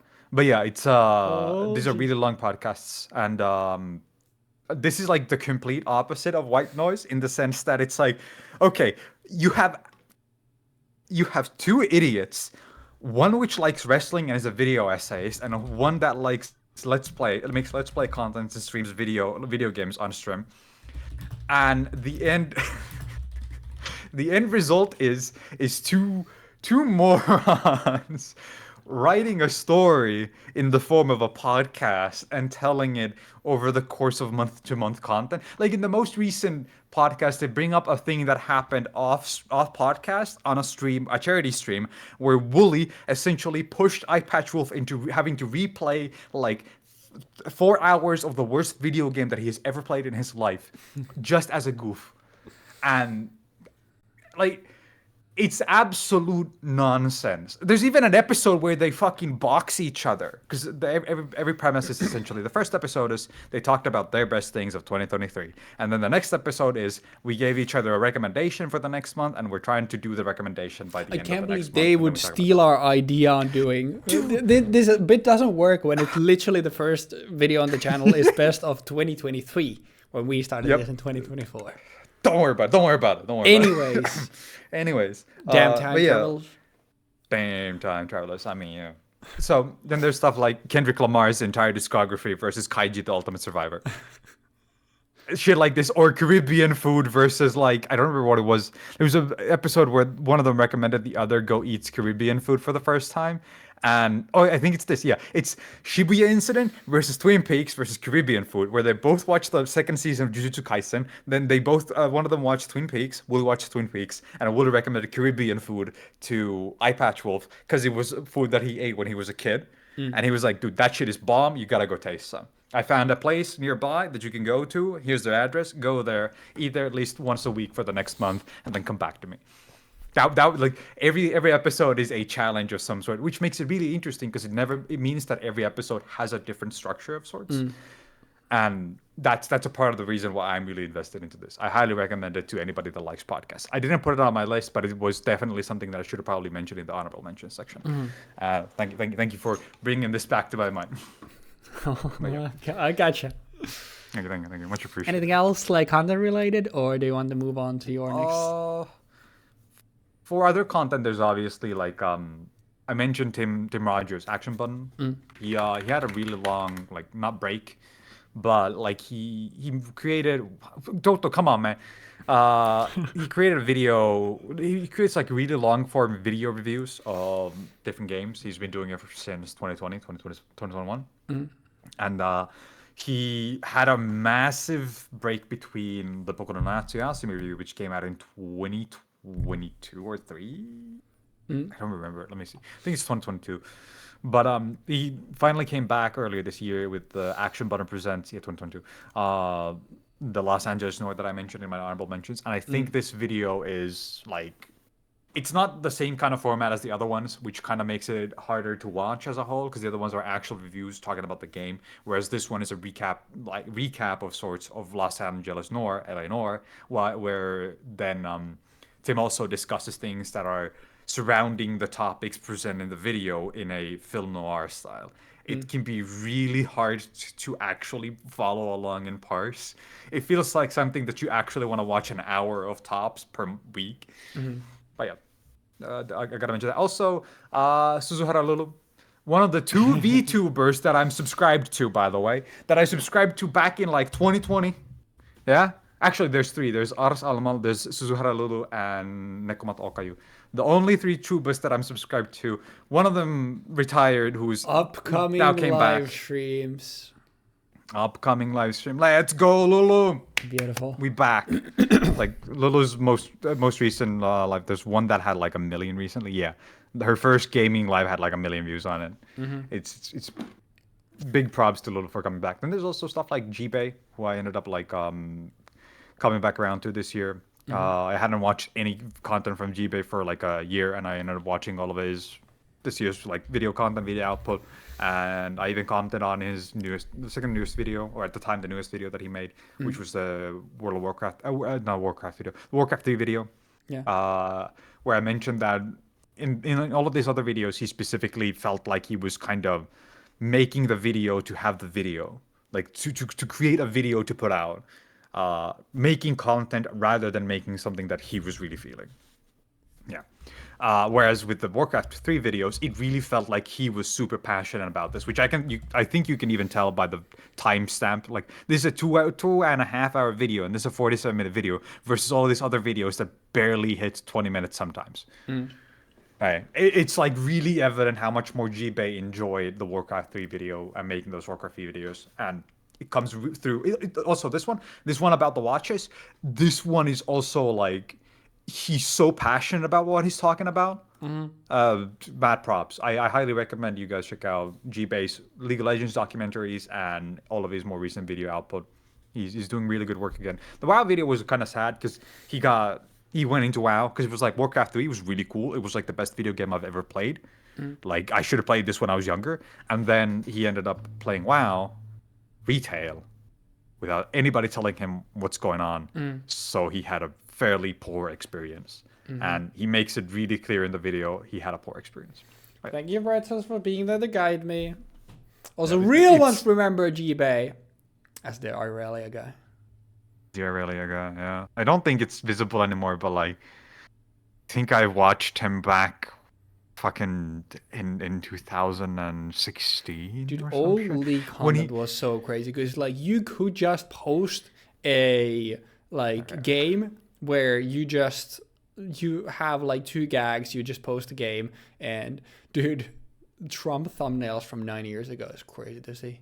But it's like, it's literally, oh shit, like old league content was literally like someone makes like a 10-minute, like it's just one game cut down to size with a few jokes, and that's it. Oh yeah, I forgot he ate the fucking sock. That's true. He did actually cook and eat a sock. Dude, he looks so young in that.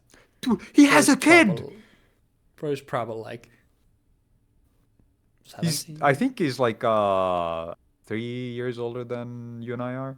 That sounds about right. Like I would say like 95, 94. Yeah, but mad props to Jeep. Highly recommend you guys check him out. He's doing good work out here. Same with Tim Rogers. Same with Versus Wolves. Versus Wolves is the one that I give my highest praise to, just because of the fact that I'm highly invested in both Woolie's content and Super Eye Patch Wolf's content, because I've been watching these guys. Like, there's a gag that I made at one point when Super Best Friends, the original like Let's Play group that existed, where Woolie and Pat and Matt McMuscles and Liam were in, broke apart. I made the joke that my 3 weird dads are all leaving me. Because it's like, a lot of the stuff that I say, or a lot of the stuff that I like, is somehow sourced back into Super Best Friends, or stuff related to that. Like, there's a game called Deadly Premonition that I really like. It's my top 10 favorite video game of all time. If I put Deadly Premonition to Best Friends Playing, crazy, it's literally one of their most popular series. And yeah. Big props to both of them, and obviously I think Versus Wolves is one of the best podcasts on the platform. Nice. Yeah. All right. That wasn't even. Let's say that was my 10th square. Technically, it's my 9th. That's perfect fine. So you said, like you could have definitely put them as honorable mentions. So perfectly fine. Yeah. All right, moving on. So, what do you have, X06? It is the second video game that I've played quite a number of hours of this year. It is Void Stranger. Void Stranger, obviously being a game that I played at the beginning of the year, and I wasn't feeling it because I was just like, well, this is just puzzles, isn't it? Why people hyping up this puzzle game? It's kind Who of likes bland. puzzles anyway? It's also not like the puzzles aren't exactly like that difficult.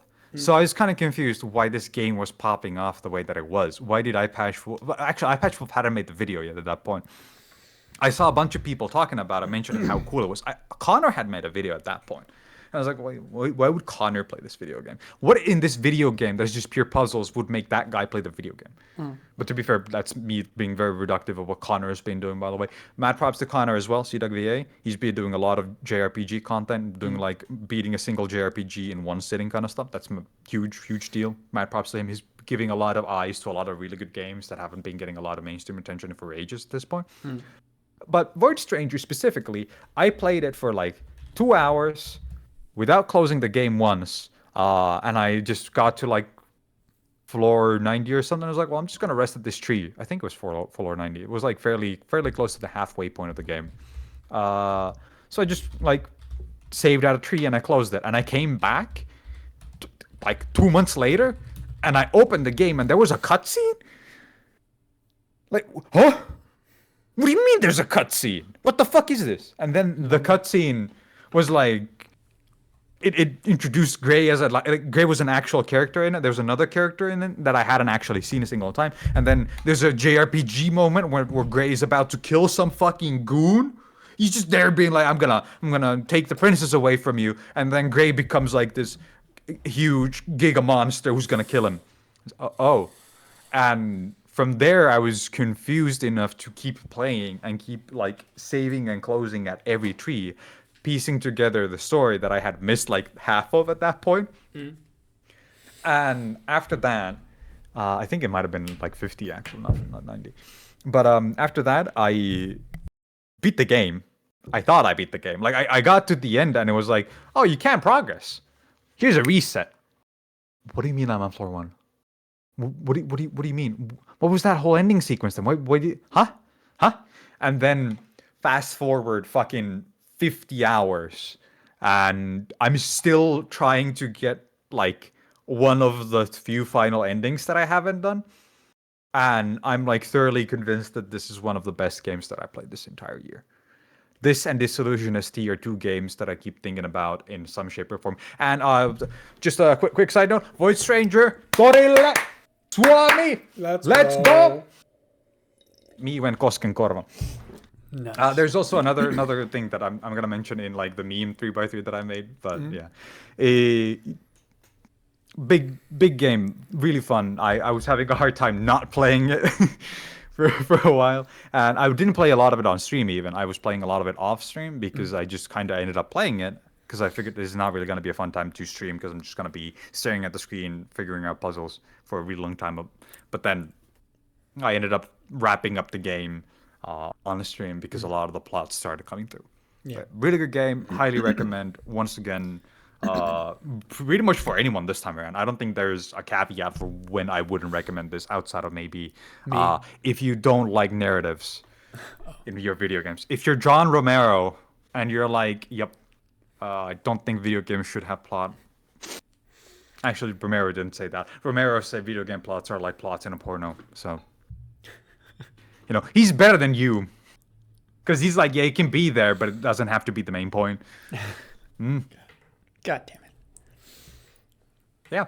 Nice. Void Stranger. Shout out Void Stranger. Conceptually, a very cool game that I would never in my life play.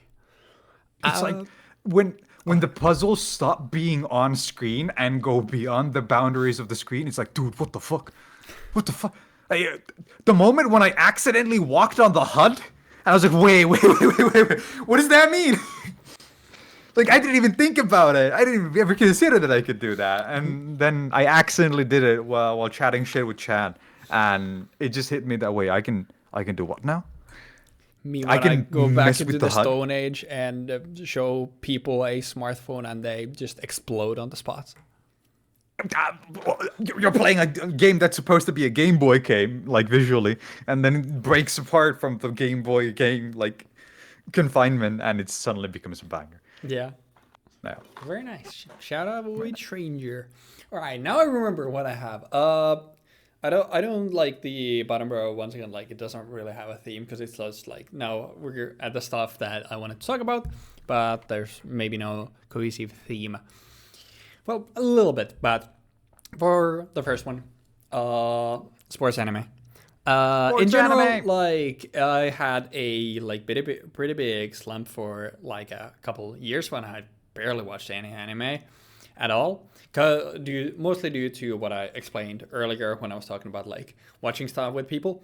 But this year I finally went back. I used to have back in like high school and a little bit after. I used to have a thing with Yudo where like literally every single year we would just rewatch Kuroko, and now I had a couple of years when I didn't watch it, and this year I end up rewatching. Oh, sorry.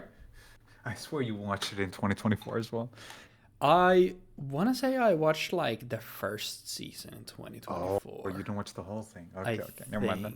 I 2024, 2023, one of those I didn't watch, and one of those I watched a part of it, I'm pretty sure. But yeah, 2025 I rewatched the entire series, and actually I found an episode that I had never seen before, which was like. Oh, was it an OVA?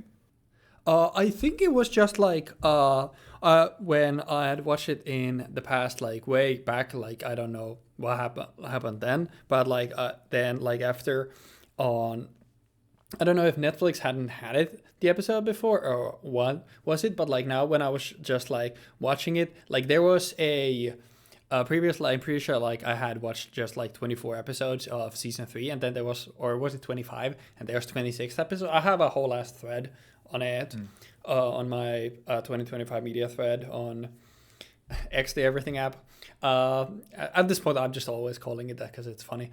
But there was an episode which is because like the show ends with like Kuroko asking Moya for a thing, which is a picture of like him and all of like the Generation of Miracles like in casual clothes, and like previously I'd never like explicitly seen it on screen, and now like it was the episode where they actually go together to play street ball with the whole squad, which explains the story behind the picture.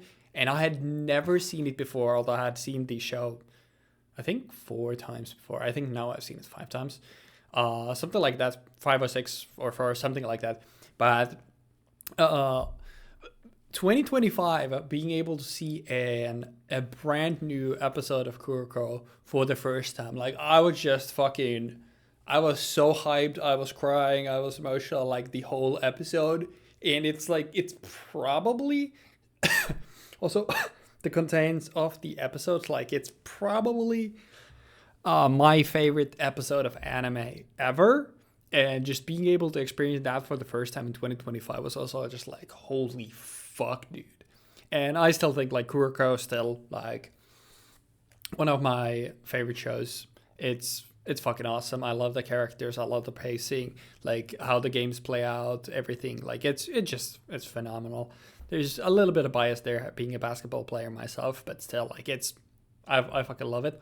And Haikyuu kind of same, like very similar in a way where it's like you have basically superpowers, almost pseudo superpowers in a sport about high school kids, and it just like another case there. Like I haven't watched now because I rewatched like the first 3 seasons. I haven't started to the top yet because my sister hasn't seen it at all. So I kind of promised that like when I started, like we would watch together, but like our lines haven't aligned yet. And also she started watching One Piece. So when we be watching stuff now together, we've been watching One Piece. We're towards the end of the Barati arc. Also for now, like Netflix I think only has 31 episodes. I think we're at like 27 or 28. So Wait, doesn't even have the whole of Arlong Park? I swear, yeah, that's what I was gonna say. I swear when the live action came out, I swear like it had a lot more One Piece, and I figured like since the live action went until the end of Arlong park, like it would have just made sense to have until that, because people would be obviously excited, and especially now when more the season 2 of the live action has been announced. Like I think it would just make sense to at least have it until that far, but obviously I don't know how the licensing stuff works, and I know, like, I think literally today, like One Piece season 1 has ended. Like One Piece is now officially moving to a seasonal format, so that's interesting. But yeah, like that's why I haven't started to the top yet. But like Haikyuu, once again, like also as I've like been watching it, it's really good. I like the very start is a tad bit like slow, but I still think it's perfectly fine. And then after that, the pacing is like basically perfect. Like both of these shows really good. I've also like watched. Well, like way back in the day with Yudo, we watched the first season of Diamond Noise, and I really enjoyed that. And given how like 2 of my 3 favorite shows of all time are sports anime, and I really enjoyed Diamond Noise, like I should continue that because I'm sure I'll enjoy it. But as we all know, like, you know, watching new anime instead of rewatching stuff for the 5th time, never happening. Yeah, very unlikely. Unrealistic. I'll shout out 2038 when I end up watching Frieren or something. But yeah, or you know what we could be watching? Yeah. So, sports anime, right? Yeah. Sports anime. There's this entry on your list. The first entry on your list, actually, in 3x3, that has apparently one of the best modern sports anime tied to it. I don't know how true that is, but you know. You could check that out. Umamusume. Specifically Cinderella Grey, apparently. Yeah, I've heard the movies. Lot of like good things about it, obviously. But yeah. The first season of Umamusume, the anime, absolute dog shit. Don't watch it. Like legitimately, we watched it on Discord with a review, and I think Drizzle was there. You weren't there, but I think Oka popped in. Yeah, I watched like the first 4 episodes or 5, and then I went to sleep. It was not good. The final episode of the first season is like a clip show, and it's like absolutely pointless. You could just cut the last episode entirely and just immediately go to the second season. But anyway, the point being, Cinderella Grey and the movies are entirely different in vibes. Mm-hmm. Like everything that I've seen from those is just those are infinitely better. So I've heard, but yeah, regardless, you know, high school boys and team sports. Shout out those anime. Shout out to high school boys. Okay, yeah, let's not do that. But yeah, I mean, certainly like Kuroko and Haikyuu, what I've enjoyed this year. Peak. Yeah. Cinema. Peak. Absolute cinema. I'm still trying to work towards maintaining the Wii part in Weebfox. Failing pretty hard. I'm struggling, but I'm doing my best. Me when there's 2 anime on my anime list that are above Full Metal Alchemist Brotherhood now, and I haven't seen either of them, and I call myself Weebfox, dude. It's Job. It's bleak. I've thought of just Fox, but that has furry connotation, and you know. True.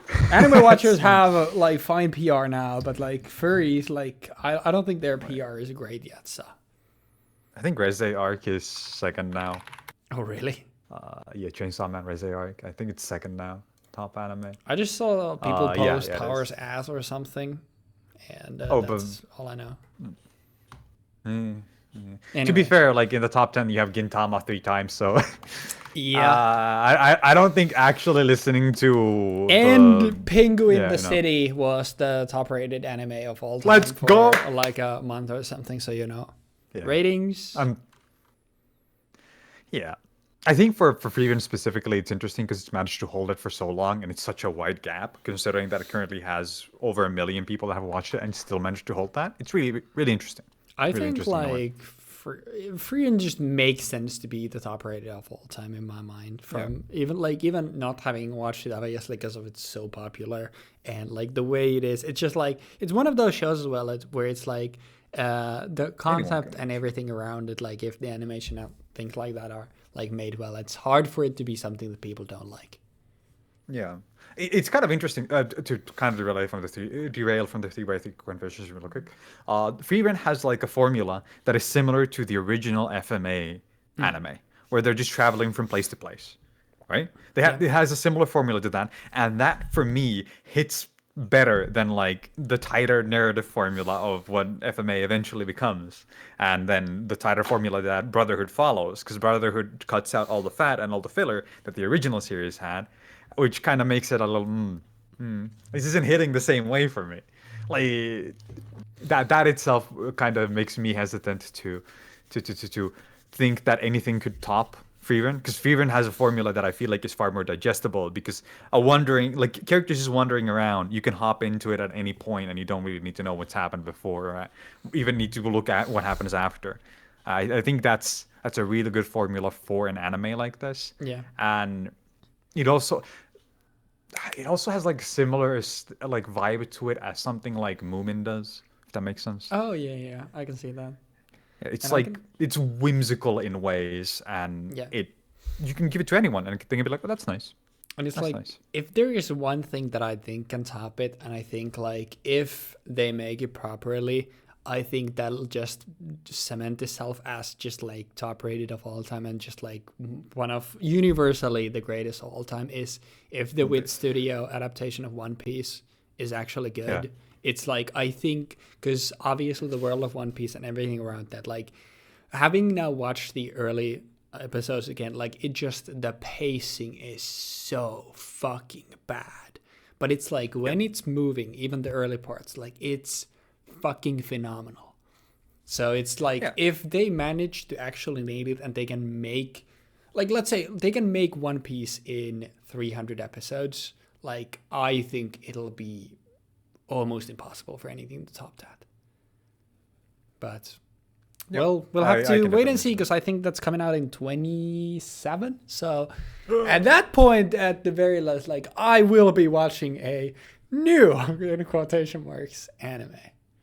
Wow, me when I play a remake of my favorite video game of all time, and I'm like, wow, this is the best video game ever. Shout out Dark Souls Remastered.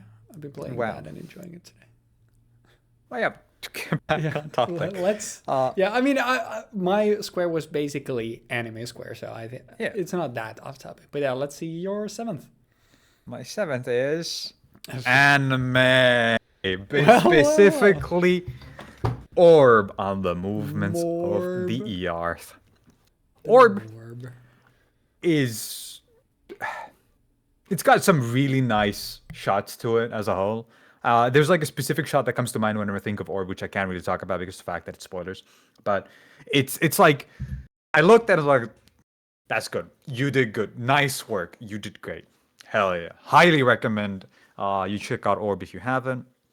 The aesthetic that Orb has is very akin to more like quote unquote realistic anime. Like when you think about stuff like Vinland Saga, for example, like with the characters look, where they have proper proportions for the most part, stuff like that. It's not trying to achieve like proper photorealism or anything, which is impossible to do in anime to begin with. But it's trying to adhere to somewhat realistic standards. It's trying to talk about history essentially. What's about the studio? Do you remember?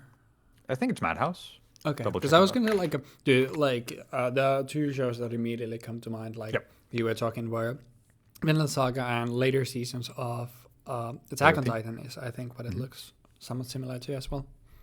Yeah, it is Madhouse, and I think those two are definitely the closest comparison points that I would say.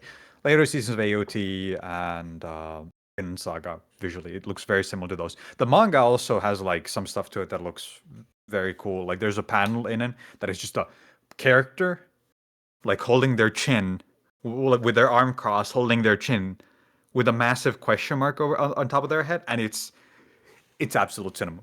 Like that is the final panel of the manga, and it makes perfect sense. And it's like, that's the point. That's the point of the show. That's the point of the manga. And it's also like it's adapting a like obviously very cool part of history. Specifically retelling a section when the church was still in power, and when astronomers and whatnot were trying to discover the world and understand it, and just kind of figuring out how the world works. and the vibes of the show. Heliocentrism. word. But yeah, I highly recommend you guys check this anime out. Other stuff that other things that I need to put on this. I watched the show with Derpy, and not to throw Derpy under the bus, but bro, Derpy, heliocentrism means that they spin around the sun. Heliocentrism means the sun. But yeah, we had discussions about a bunch of stuff during the watch along, and that also colors my thoughts about the show a bit. I don't think I would have felt as strongly about certain parts of this if we hadn't both been watching it and the vibes hadn't been immaculate for both of us. I'd recommend you guys check this out. I legitimately recommend you watch this with basically anyone. There are no aspects to this series that make me go yes, this is stinky anime stuff. You can't show this to some people. Speaking of Freeven doesn't really have much of the stuff that makes you go yuck, why anime like anime, you know? Which something that stuff I would recommend Chainsaw Man to more people if I didn't think about Chainsaw Man and go yeah, it's yeah, maybe I won't recommend this to my dad. I don't think. Even Monogatari, Dan. Three shows that. Dude. My parents have been sitting down to watch some episodes when me and my sister have been watching One Piece, and it's oh, no. I was bro, this is so strange. Yeah, it's really hard because obviously there's parts of that where there's other series European comics or European cartoons or American cartoons that inspire a lot of stuff in One Piece, and you can draw a direct line from that to American cartoons or European comics because Oda watched and read a lot of stuff like that. But for stuff like Monogatari, for example, I am never telling anyone to watch anything about Monogatari. Dude, I am asking to explode. Chainsaw Man feels differently weird than anime to me, to be honest. It's just the other... Yeah, but with Fujimoto specifically, it's when you read a lot of Fujimoto... And that's what shows in the fucking work. See, if you read Fujimoto's one-shots, because I talked about honorable mentions, Fujimoto's one-shots, do not read Fire Punch. I mean, I know what happens thanks to Giga. No. Fuck. Why? Fujimoto, what? Anyway, Fire Punch is... Every other thing that Fujimoto has done is it's pretty good. This is pretty good overall. But then you have stuff from fucking Chainsaw Man that makes me look at it and go I cannot ever in good faith recommend this to a human being. I cannot look somebody in the eye, and if I don't know for a fact that you're really into anime or the things that you're into as a whole, I am never gonna recommend you this. It's kind of similar as in Monogatari like that, but it goes in a different direction where it's specifically certain characters in Chainsaw Man are strange, I think. Yeah, that's true. You know? I saw some, I don't remember exactly what the meme was, but I saw something where it was just two people talking, the scene edited Monogatari style, where it's basically they say any line and then it's just one word from the line and the kanji on it just pops up on the screen. But it was the stuff that they were talking about was such nonsense. It was really funny. That's Monogatari. That is true. That is literally what it is. I'm gonna be honest. I think the only thing that carries Monogatari is as an anime is Akiyuki Shimbo. If they change director for Monogatari at any point, that anime, the anime that is not directed by Akiyuki Shimbo, is just gonna crash and burn because it's not gonna have the bizarre stylization that Akiyuki Shimbo injects into literally everything that he makes. And it's kind of sad because it's Nishio Isin writes cool stuff. He managed Nishio Isin has a lot of stuff that is interesting. He wrote Medica Box, for example, a manga that I spoke about earlier in my honorable mentions, and not honorable mention, in my actual manga panel. I spoke about Medica Box that's written by Nishio Isin, and I think Medica Box is a superior piece of writing simply because of the fact that it doesn't have to rely on making me look at jangling keys to maintain my interest. That style would just be boring and weird. Yeah. And if you actually understand Japanese, I imagine it's completely different. I imagine if you're listening to that shit and you're actually reading it, for example, in the light novel, that's way more interesting because Nisoi Sin is known for all of his wordplays. But the thing is, when you're reading it as a person who doesn't understand Japanese or listening to it as a person who doesn't have a fine enough understanding of Japanese, like listening-wise, to have a comprehension of what is being said or what is being like changed or flipped around, it suddenly becomes absolute nonsense. Mm-hmm. So... it is kind of sad, kind of a shame, but, you know. Yeah. Point being, Orb, you don't need that. Just watch Orb. If you have any interest in history, you can watch Orb and be absorbed into it and enjoy it. There's a couple of things in it that are a little like, a little off in terms of time and place and location, but it's really solid as a whole. Yeah. Yeah. High recommendation. This needs to be a historically perfect retelling of Galileo Galilei and his journey there. I mean, it's not Galileo Galilei, but yeah, the manga itself is also fairly short. It's like 8 volumes, 62 chapters, and then there's the author has a couple of other series that are now getting animated. There was one that got animated this year called Hyakkyu Emu, which is 100 meters, which is about just running. And I haven't seen this yet, but the trailer seemed interesting enough where I'm going to definitely check it out. For other stuff that I've seen this year, for like the anime panel as a whole, I'm just going to pull this up real quick. I mentioned a bunch of them earlier. Ruri Rocks, for one, is a series that I really liked. And Mono are both series that I think are really good for, like, if you like cute girls doing cute things. Ruri Rocks even more so because it has, like, some of the, like, best looking visuals for a cute girls doing cute things show, where Mono has, like, really fluid character models, and this is that your characters might as well be liquid in the way that they move and the way that they're shaped. Ruri Rocks has, like, the complete opposite approach, where the characters are really strictly on model, but the environment and the characters manage to still look, like, really beautiful and really pretty, regardless of the circumstance they're in. Gremlins. Both of them have gremlins. One of them has 2 gremlins, and one of them is like just gremlins, plus adult. What else? There was one other series that I was thinking about mentioning here, like, cause I skipped over it in my thing, honorable mentions. Let me see. I watched Princess Mononoke for the first time properly this year. I watched it with JoJo because I mentioned that I hadn't actually seen it, like properly watching it all the way through. And if I'm not misremembering, Princess Mononoke is one of JoJo's favorite movies. And he even went to the place in Japan that inspired the environments of Mononoke, for example, this year. Oh, shit. Yeah, he took a lot of cool pictures there. He took a bunch of really, really nice photos. And I just generally had a good time watching it. Because before, I've never really tried to actually watch many Ghibli movies. Because I don't really like a lot of the Ghibli movies, like, stylistically. It doesn't really... I watched Mononoke on Discord. Yeah, we watched it at some point, but I wasn't actually looking at the screen. I was doing something else. Michael, look at the screen! Michael, look at the screen! Dude. But yeah, that... and Silent Witch, Mononoke and Silent Witch are 2 other series that I would recommend people check out. Silent Witch has a lot of stuff that I would not like. It's anime by definition. That's anime as hell. It's like Bocchi the Witch, but weird.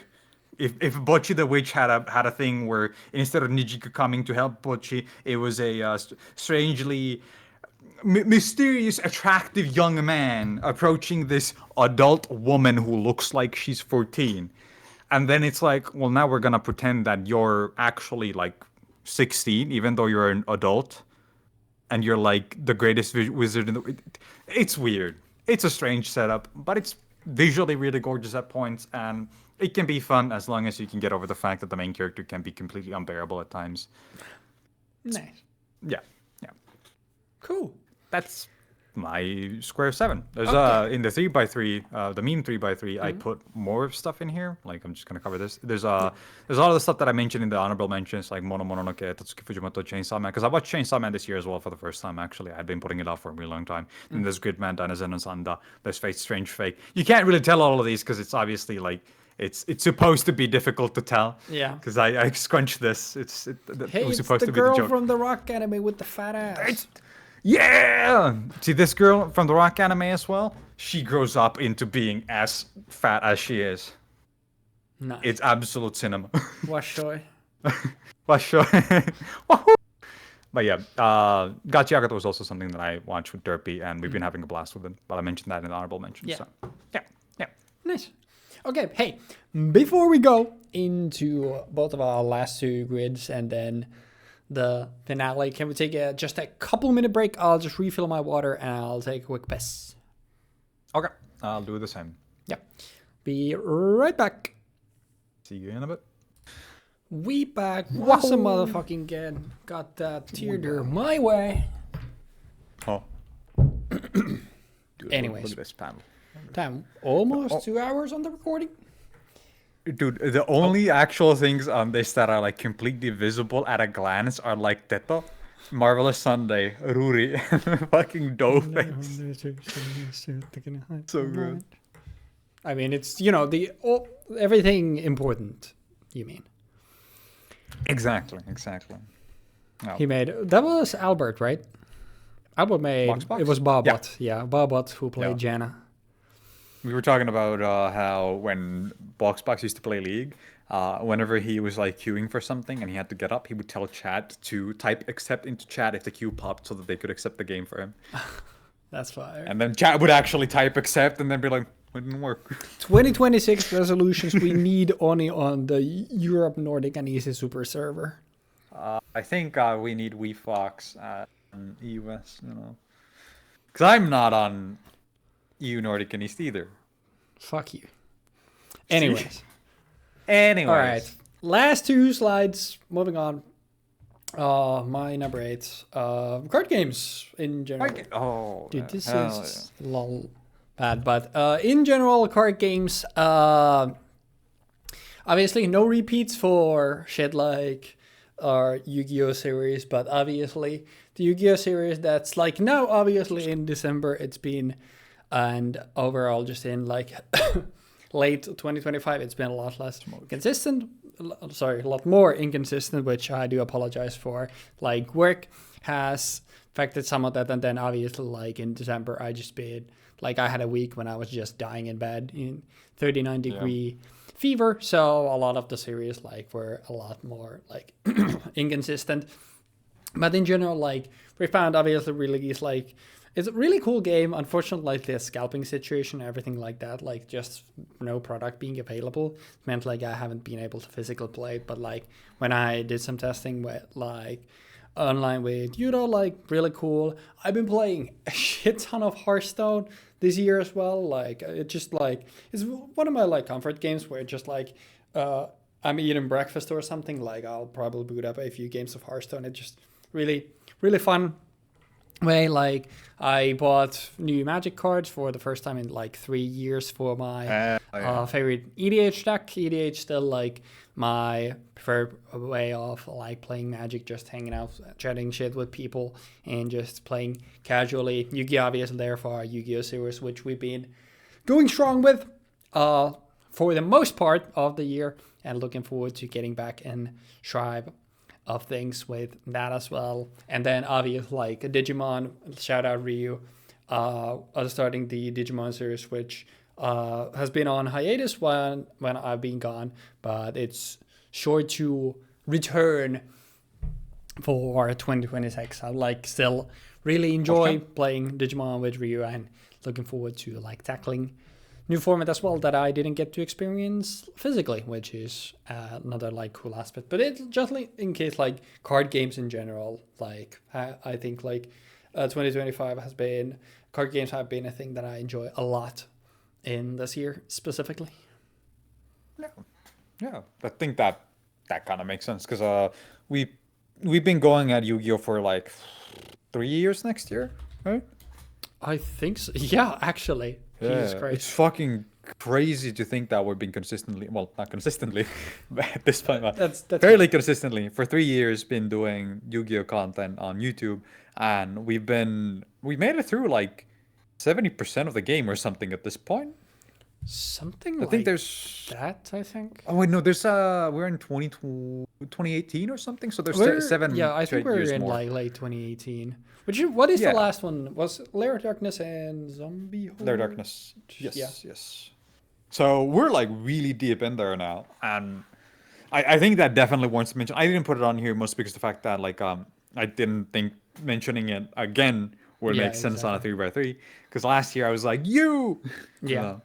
Yeah. So this time around, I haven't put it on here. I didn't even put card games on here either. I had considered it myself as well, but I felt like I haven't really played that many card games as a whole, like outside of Yu-Gi-Oh. Mostly because like, well, I'm not really going out to play EDH. My EDH decks are literally at Yuto's place. Yeah. Like he literally has my Kalain deck still probably somewhere. He still has my Mox Amber. I have his Shocklands, but well, you know.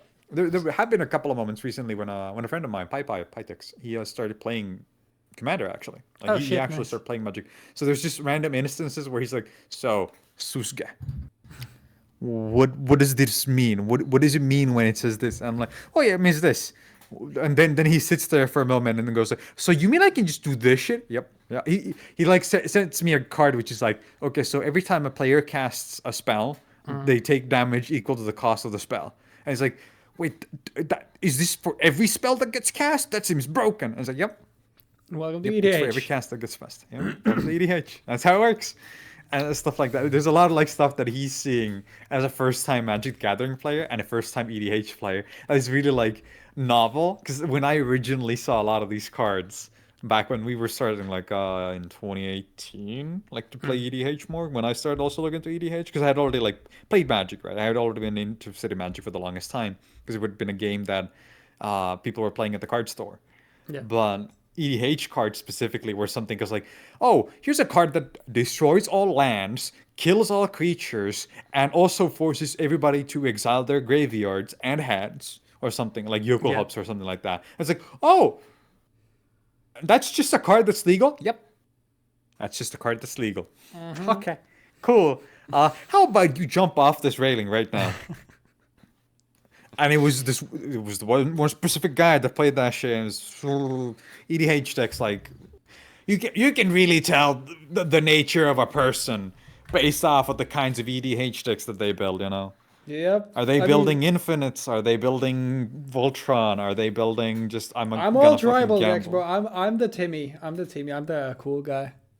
Yeah, they're the the cool guy. No, actually, people in my play group hate my playstyle because basically I think it's like very fitting that my favorite deck is the dragon deck, where it's like I always like describe myself as more of like a stage hazard. I'm the dragon guiding guarding the treasure, where it's like I'm just slamming down big dragons, just sitting on my ass, and I'm cool with people until somebody does something to harm me or remove something from me, and then I'm like, oh, so you want to you have a death wish. I see. Okay. Akikeno. It's, yeah, I'm literally, it's like, all right, I'm chilling here. We're cool until you do something to hinder me. And if you don't do anything to hinder me, then I have 70,000 power on my board just chilling there. So, Yeah.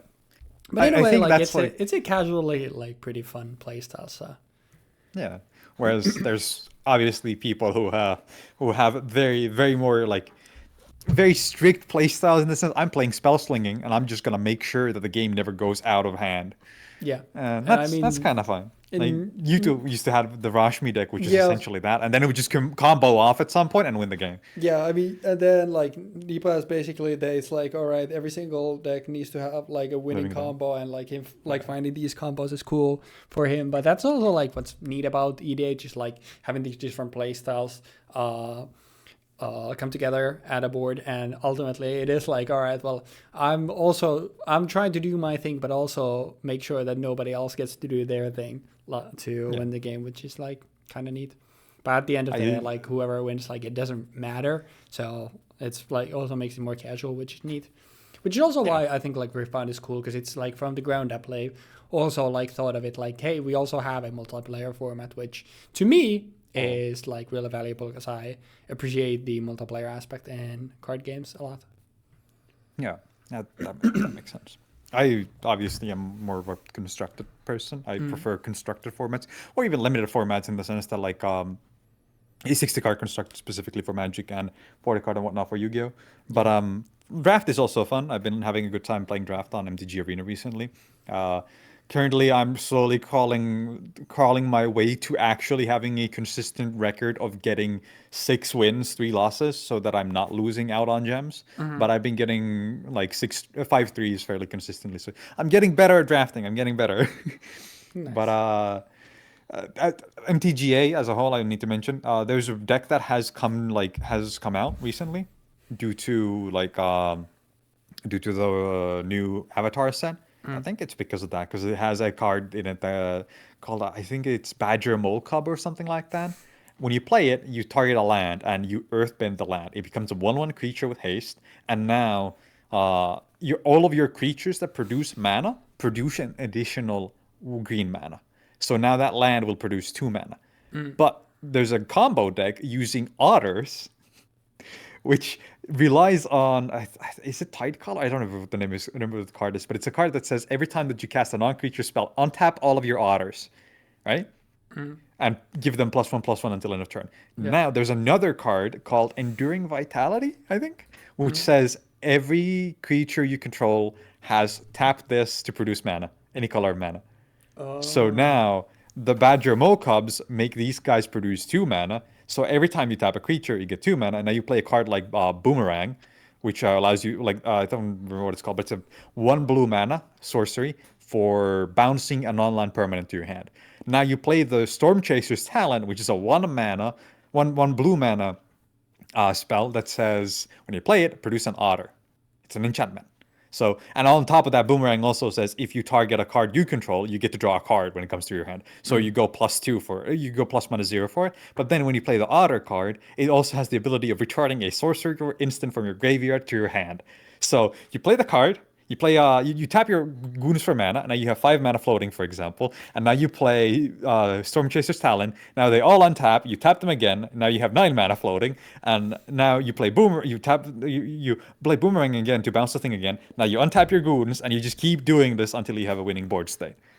And because you're playing Ral, you're playing a lot of draw cards, you're gonna end up in a position where you can just infinitely go to eventually storm off using Ral and bouncing your opponent's board. It's a really goofy combo deck that is kind of scary and has like a lot of legs to stand on outside of the combo as well. And because it's using otters, I was like, I gotta build this. I gotta play this. Nice. I can love otters, man. That's awesome.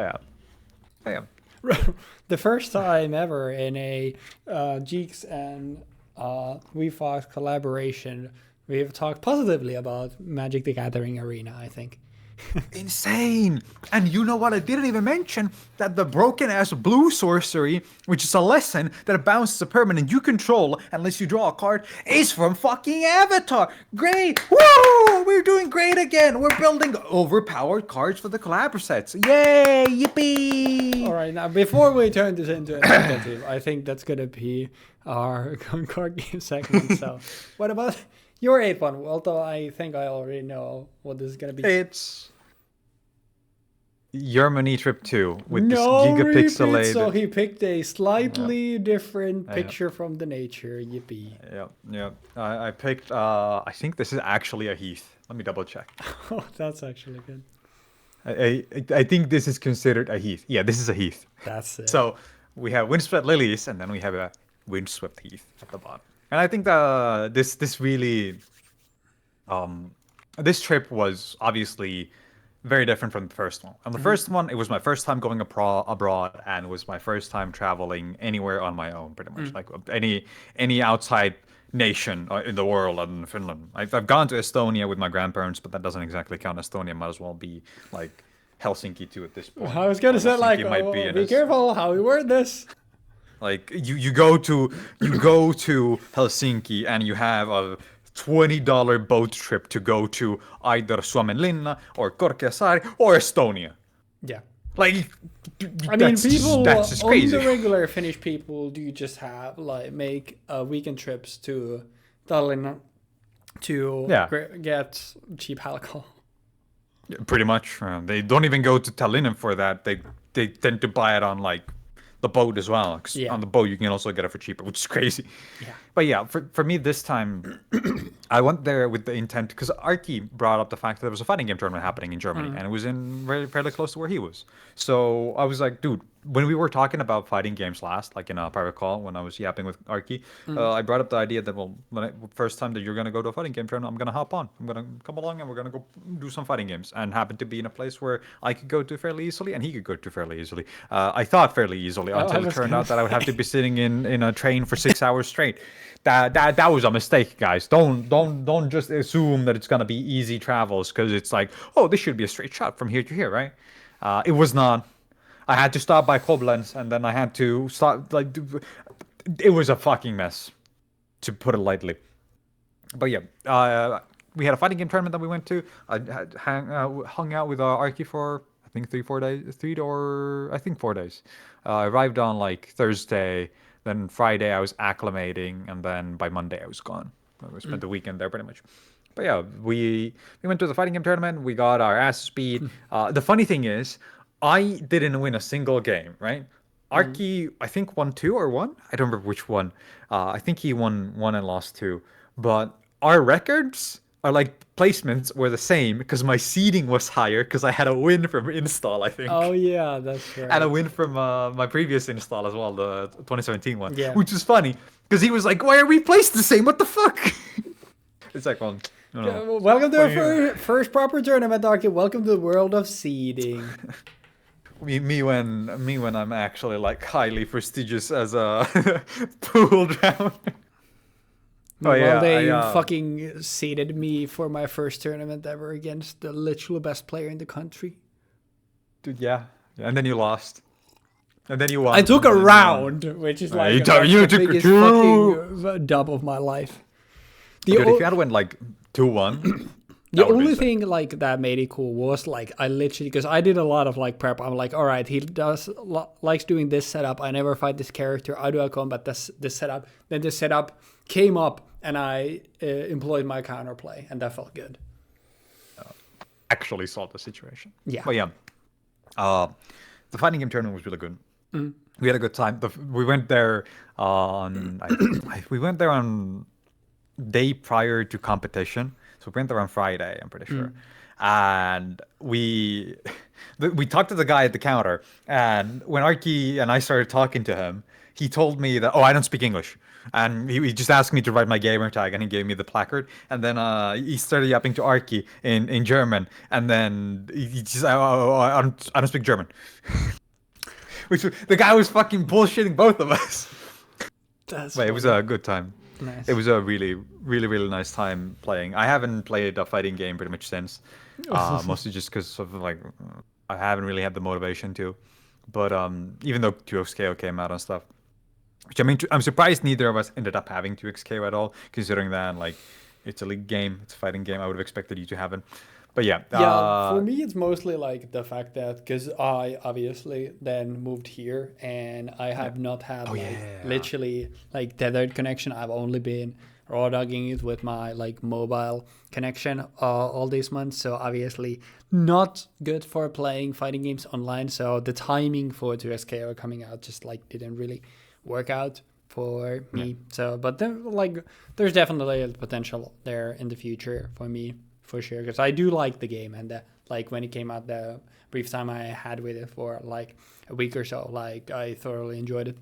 So yeah, that tracks. I'm probably gonna give it a try sometime next year as well. Yeah, especially once you get back into it, we can hop on and play some video games. Yeah, we could even run duos together online, because that's a feature in that game, so that's cool. Yeah, I'm so excited about duos. But yeah. Yeah, for the rest of the trip, I went to Jojo's place. The same place that I was last year. So we hung out for 2 weeks. We went around. We went to different places again. We took some hikes. We went to the Umamusume, which is a fairly high up lake in the Black Forest on the mountains. And originally when we went there, Jojo made a comment about the fact that we were probably bringing down the average age of the bus from like 90 to 60. Like there was so many grandmas and grandpas on that bus, it was insane. So we had the expectation the hike actually gonna be really chill, really easy. And for the first 20 minutes or something, it was just pure gravel road, and it was kind of disappointing. And then he just decided, no, we're actually gonna shoot up at a 50% incline or something. Have fun. Okay, how far are we going to the top? Oh, Never underestimate Okay. German grandpas and grandmas. I don't see all of the grandpas and grandmas were just walking around the little lake. I Right? They were see. just walking around the lake, and when we were seeing the grandpas and grandmas leaving, it was because they were gonna be running around the lake and hanging out at the like cafe there. But we weren't to where the actual path ended up, which was up top. This is from fairly high up. I have the actual photo. This is like a giga high resolution photo that I scrunched down because I thought it would be funny. Yeah. I think that is. It's funny to put really high quality pictures and stuff and stretch them and ruin them into this thing. It's kind of cool. It's cute. But yeah, we went to Baden Baden, for example, which I'm sure you know Baden Baden from the song, right? Yep. We went to a spa in Baden Baden, which Did you go to I Baden found out about- Baden with on a train though? Yes, You we did go to Baden Baden. Let's go. Staying true to the we song. did go. Yeah, torille saatana. But yeah, the Roman spa was really cool. The Roman Irish spa that we went to, we spent like 4 hours in there, 5 hours I think even, and then we walked around for a while in Baden Baden. It was really nice, really comfortable place, really cozy place. There was a lot of like really old buildings around as a whole. Like the architecture was really varied. There was a spot that was pure like super modern, and then after a little while there was a really old church, and then a little while back from that there was a really old residential area. Genuinely like really gorgeous city. There was also a nice river that went like right by the city, and then you could walk along. Nice. Really nice. And generally the trip was I think it was a lot more demanding. I don't know if it was because I was more out of shape somehow, because considering that I've like been doing more in the last year, it kind of felt surprising that the hikes were more gassing me out than last year. But it could just also be that I'm getting old. It could be my age catching up to me, 28. I'm already dead, bro. Halfway. Man. Yeah. We're all gonna die. I had a really good time. I had a really That's good time. morbid. Not even like we're gonna die someday. It's just like we're all gonna die. Just a fucking period. It's like, all right, man. Well, that's grim. Yeah. It was a really good time, and I was glad I got to spend some time with Jojo and Arki. And as an addendum to this, before I went to Germany, Ryuga, our raid leader from the Ultimate Tea Time Static, and one of the gooners from fucking Windswept Lilies, the pooping guy, the guy that talks about poop. Shout out the that pooping guy, the pooper, that guy. Well, I saw him in Helsinki this year. He he swung by Finland, and I went to Helsinki, and we chatted some shit. We went to eat. We went to Korkeasaari. We went to Suomenlinna. Hung around the port. It was like the hottest days of the summer too, so I was like fucking dying. We went by a card shop because I had convinced him into starting to, because when he came by, he was collecting Pokemon cards, and then he came to Poromagia. He went to Poromagia with me, and he was like, "I'm just gonna buy Pokemon stuff." I was like, "Buddy, did you know that there's Final Fantasy Magic the Gathering boosters, bro? Did you know that there's Final Fantasy stuff in the Magic the Gathering? They got these Final Fantasy characters you like in the Magic the Gathering stuff. You could get those. You could get those things." And then he got those things, and then I was like, "Oh, but did you know there's a Digimon card game too? They got some really cool Digimon cards, bro. They're so sick, man." And then he ended up getting the Digimon cards too. So now he's got like multiple binders of different card games, specifically of cards that he likes from them. Nice. Yeah. That's But I had some fucking bomb food on both of these trips. I had bomb food in Germany. I had bomb food in Helsinki. And generally like just meeting all of these guys this year. In this meme 3x3, I made this section, which is like, it's kind of cut off, but there's a fox here. There's a polar bear. I don't. If you know, you know. There's a shadow here. There's a horse here. If you know, you know. There's a monkey, and there's an ark, and a fat fucking duck. If you know, you know. But gotcha. It's pretty good. Yo-yo. Yo-yo. It's a yo-yo. Yeah, I know. That's smart. Yeah, this like just as a whole is supposed to essentially, because I didn't fit the trip in here, or the trips in here. This is supposed to be kind of a stand-in for just meeting up with gamers. Because once I got back to Helsinki from Germany as well, I stayed at my sister's place for a night, and the next day I went to meet another gamer, Satlas, one of the people from Streamer Man's chat from way back when. He Nice. was mentioning that he was going to be dropping by Finland, so we made arrangements so that we could meet up in Helsinki and have something to eat while chatting. Yeah. Shout out. People should come to Finland because it's a nice place. Yeah. Ryuga was originally saying that it was like pretty boring at first and he felt like he had seen everything. But he mentioned earlier like this month that it was like, I could probably come back to Helsinki. It was really nice. Like to him, Helsinki is like a little city because he lives in one of the busiest cities in the world. He lives in London. Yeah. Like, imagine going Perspective from is a London to little bit Helsinki. different. Yeah. It was even funnier because in Helsinki, it was like really quiet for some reason. And then when he came over to, he came to visit, well, he, I'm not gonna say the city because I'm not gonna specify it. Yeah. You can figure out if you want to figure out. But there was a moment when there was, we went to the harbor, right? And there's a like flea market that happens at the harbor nowadays during July on Tuesdays. And he happened to land on Tuesday for there. Like he came here on Tuesday. So we happened to hit the busiest day of the entire week and like the busiest time of the entire year in this one location. And there was like more people in this one spot than there were in Helsinki. It was hilarious, actually. That's funny. Especially because I had been like hyping it up and like, okay, if you think Helsinki is really like quiet, wait until you come over, bro. It's gonna be so quiet over here, and it was not quiet at all. Yeah, so that was a fucking lie. So that he literally was like, oh, you fucking lied to me. Huh? That's funny.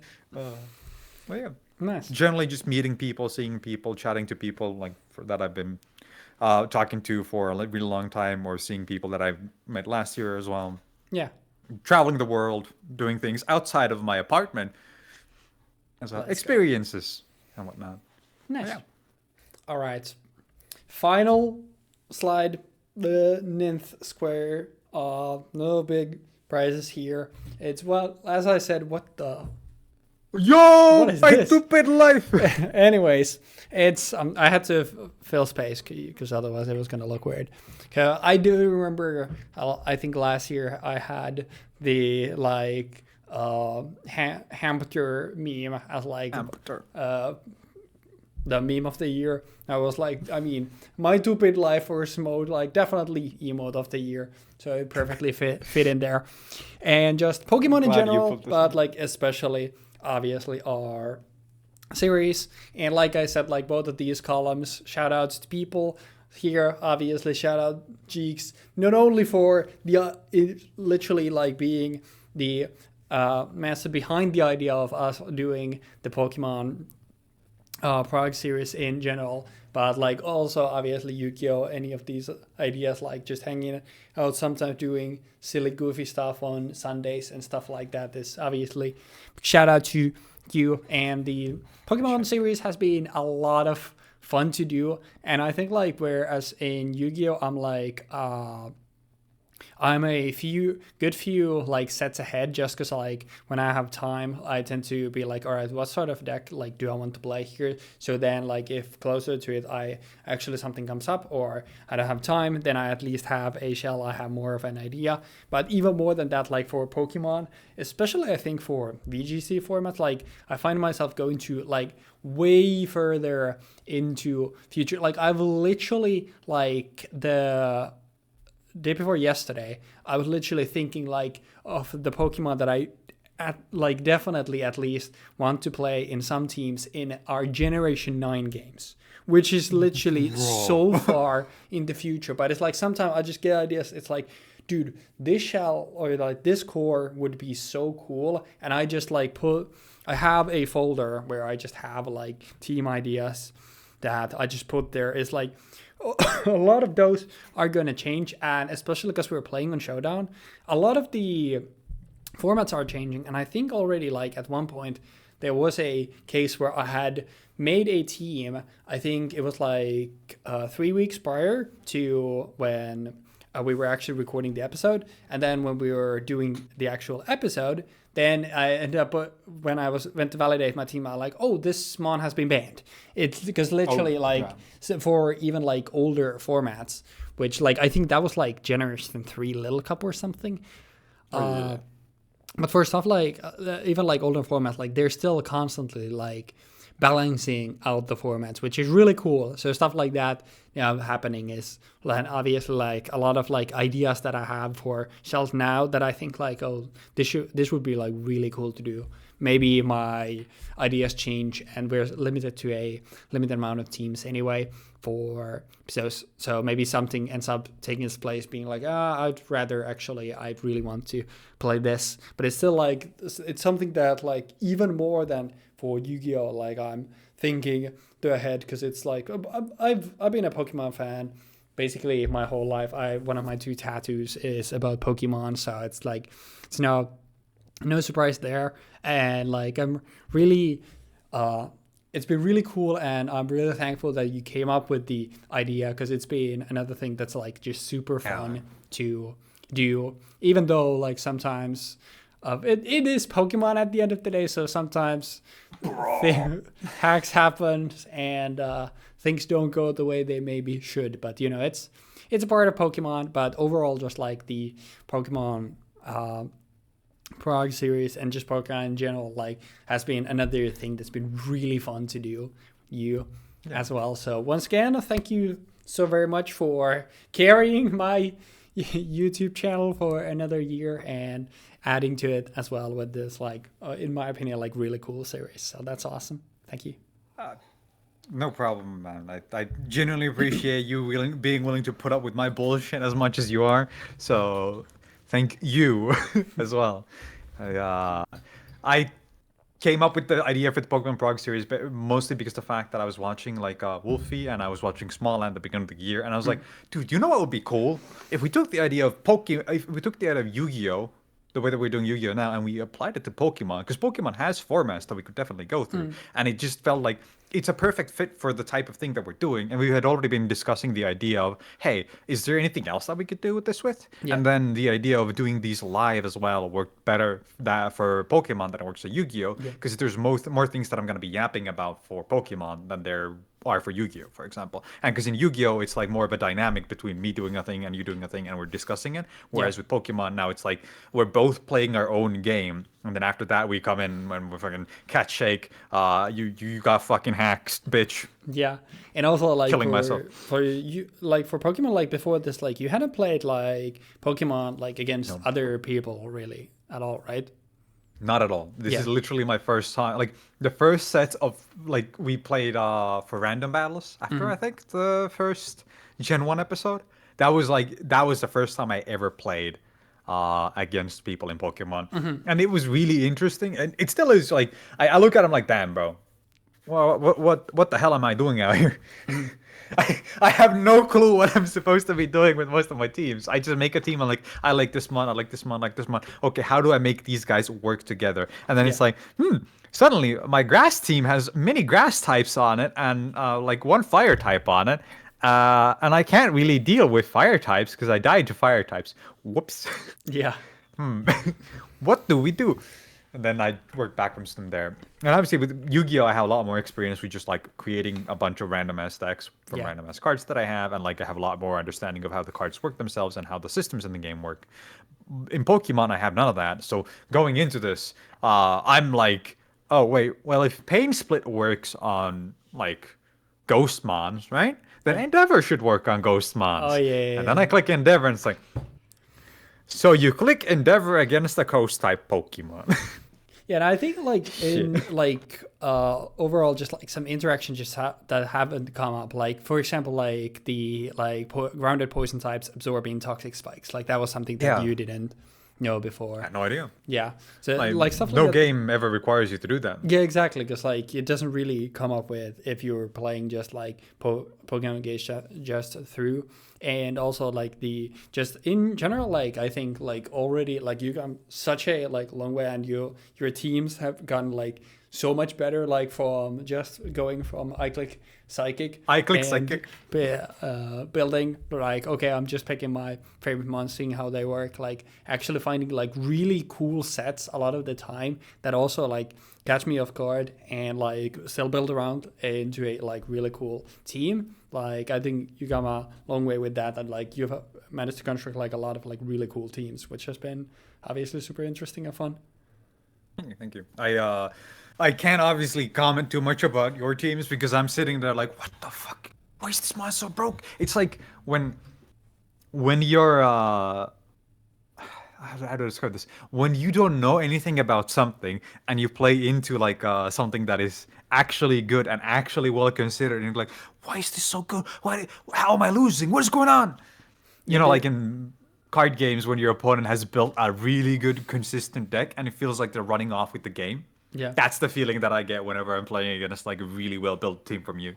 yeah, and I mean, like sometimes also like when it's a obviously it's more like when it's especially like format that I'm more familiar with. Like I do sometimes go into like, all right, literally, let me just look into like, because Smogon has forums, like let me just look into a format, and if there's like someone that like is like the people community are highlighting like this is the definitive mon in this tier, like a lot of the times, like in addition to being just all right, I obviously the main part about like building team always like, all right, what mods do I want to use, and then I put them in, and then it's like, all right, what other building blocks do I need to make this thing function as in a 6v6 format.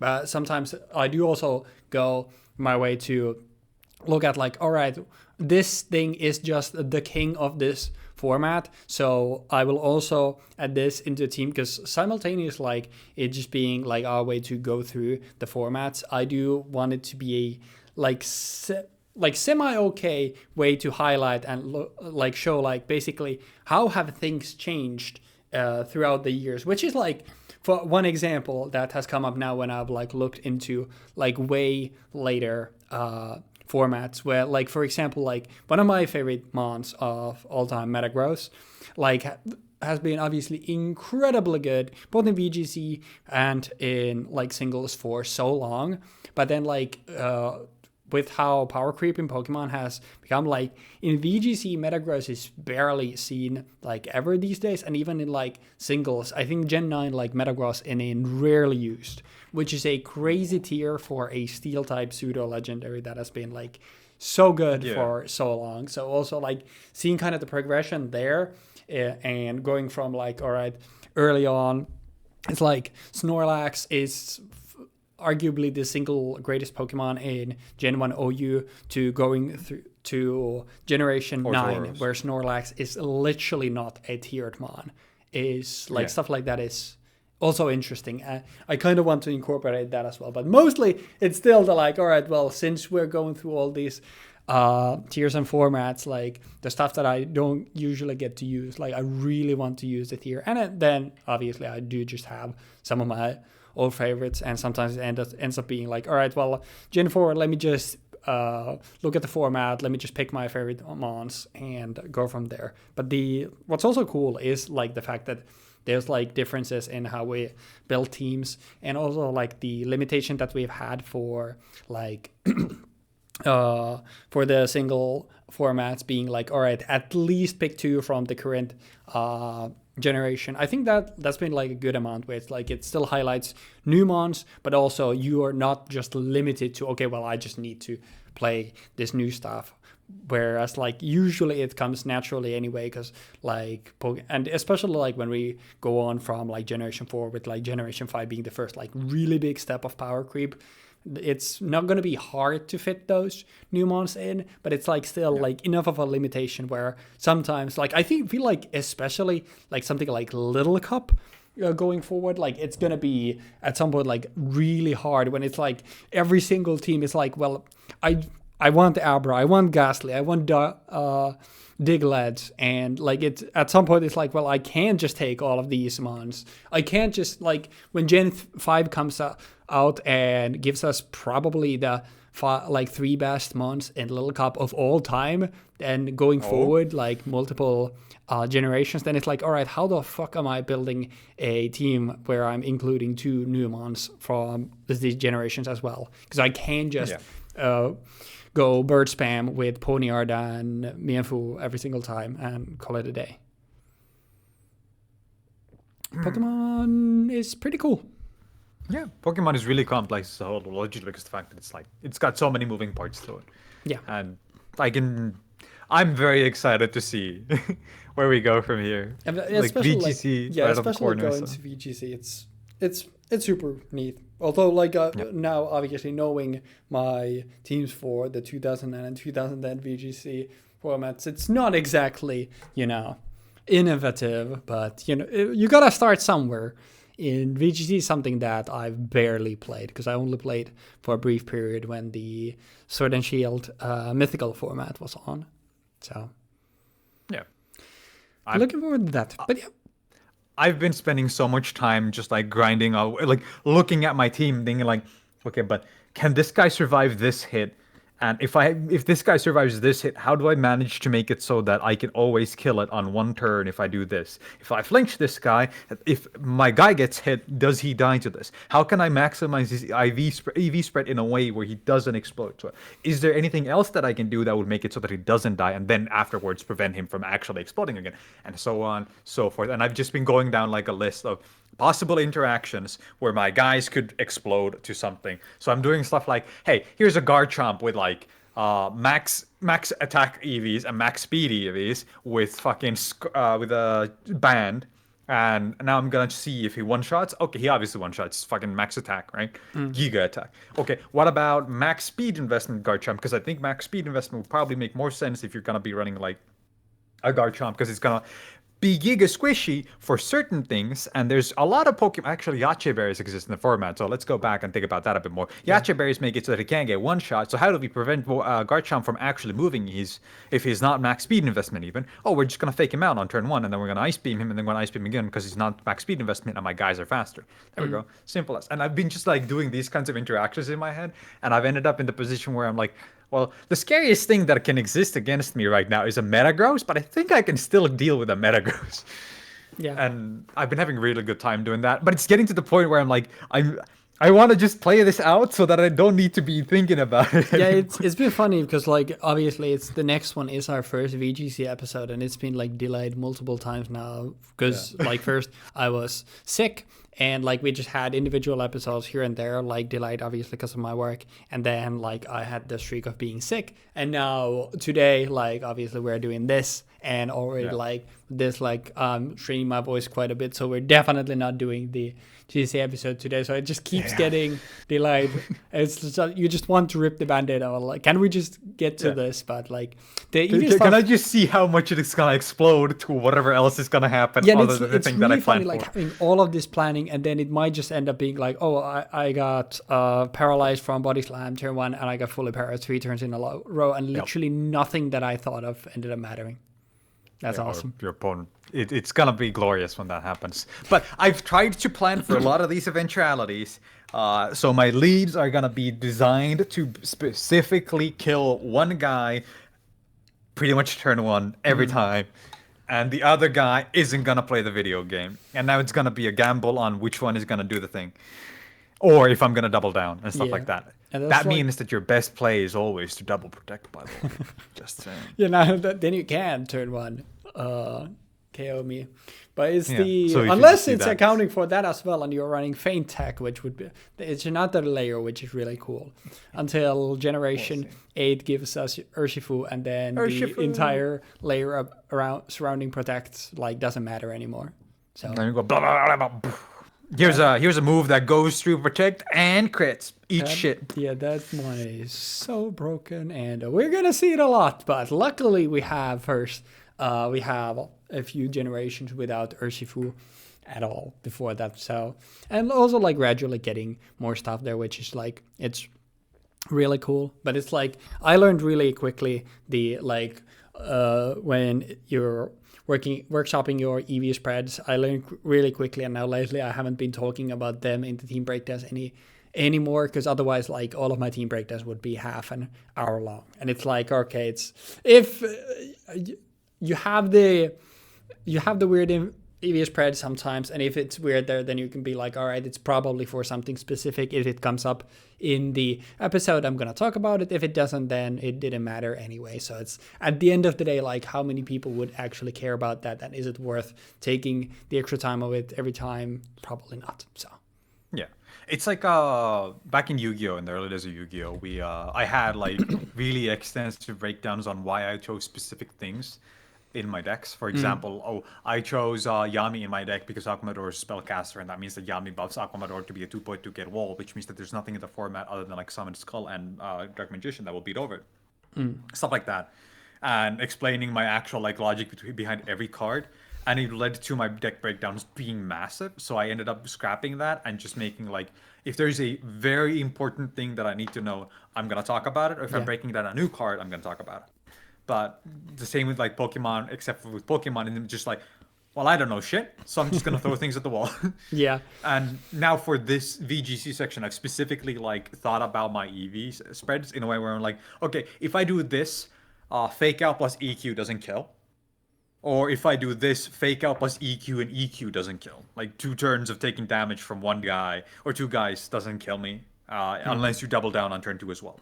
And I do think stuff like that, going through that is kind of important for me. Yeah, and I do think in like VGC in general, like more specific EV spreads, it's like it's more common because like, all right, you more often know like are about like or what you're gonna be facing, when otherwise it's like, all right, you have this tier and you're looking at, all right, well, basically it's like, okay, are there any types present in the tier or something that I can completely ignore? Okay, actually there are no ghost types here, but actually the tier below has 2 ghost types that even though they're in the below tier, because there are no ghost types otherwise in the format, like these 2 ghost types can actually do a lot here. So now like do I have to take those into account? Like in one Gen 3 episode we had like, I think it was RU, and like my best mon in my team ended up being Hitmonchan, who is from the below tier, who's really good in the tier, because it's like, all right, you're not usually accounting for it because like, well, it's not in the tier, and that's how it ends up like having the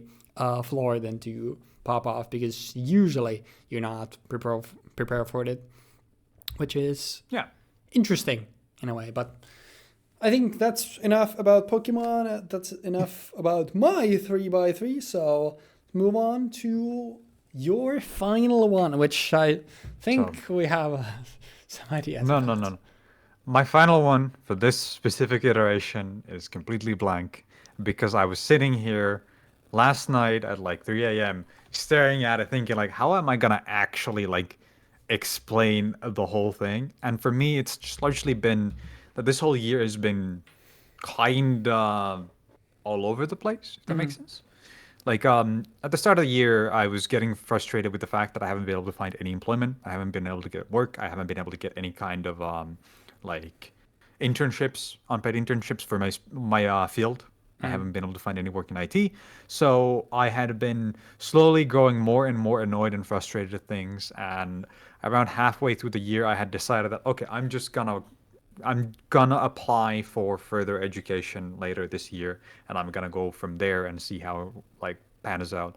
So I'd been like doing studies on the side for other stuff and been getting points from those, and now I'm going to actually be studying at a polytechnical university for information technologies and becoming an engineer.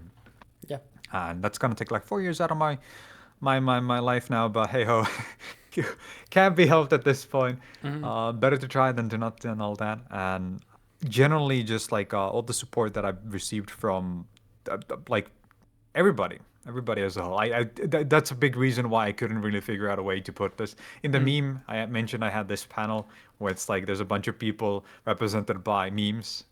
I wanted to use this, but I felt like it doesn't, because it's not everybody, right? So I can't really put it into the distilled version of it. So it's just supposed to be literally everyone who's been willing to listen to me yap, who's been willing to been willing to give me feedback, who's been willing to support me somehow, or who's just been there, like regardless of their own intents or my intentions, just hanging out, taking it easy. This includes obviously gamers in chat for the most part, everybody in Windsweat Lilies. Windsweat Lilies also kind of encompasses this, but this is more of a direct form of like,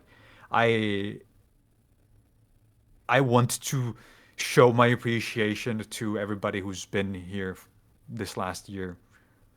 And yeah, I couldn't find the way to represent this. In a way, this thing that you did also, like, it's kind of kind of poetic in a way, where your panel is probably a good way of encompassing what I'm also talking about. Just change the Jeexx logo to be Winston Lily's logo, and then boom, we're good.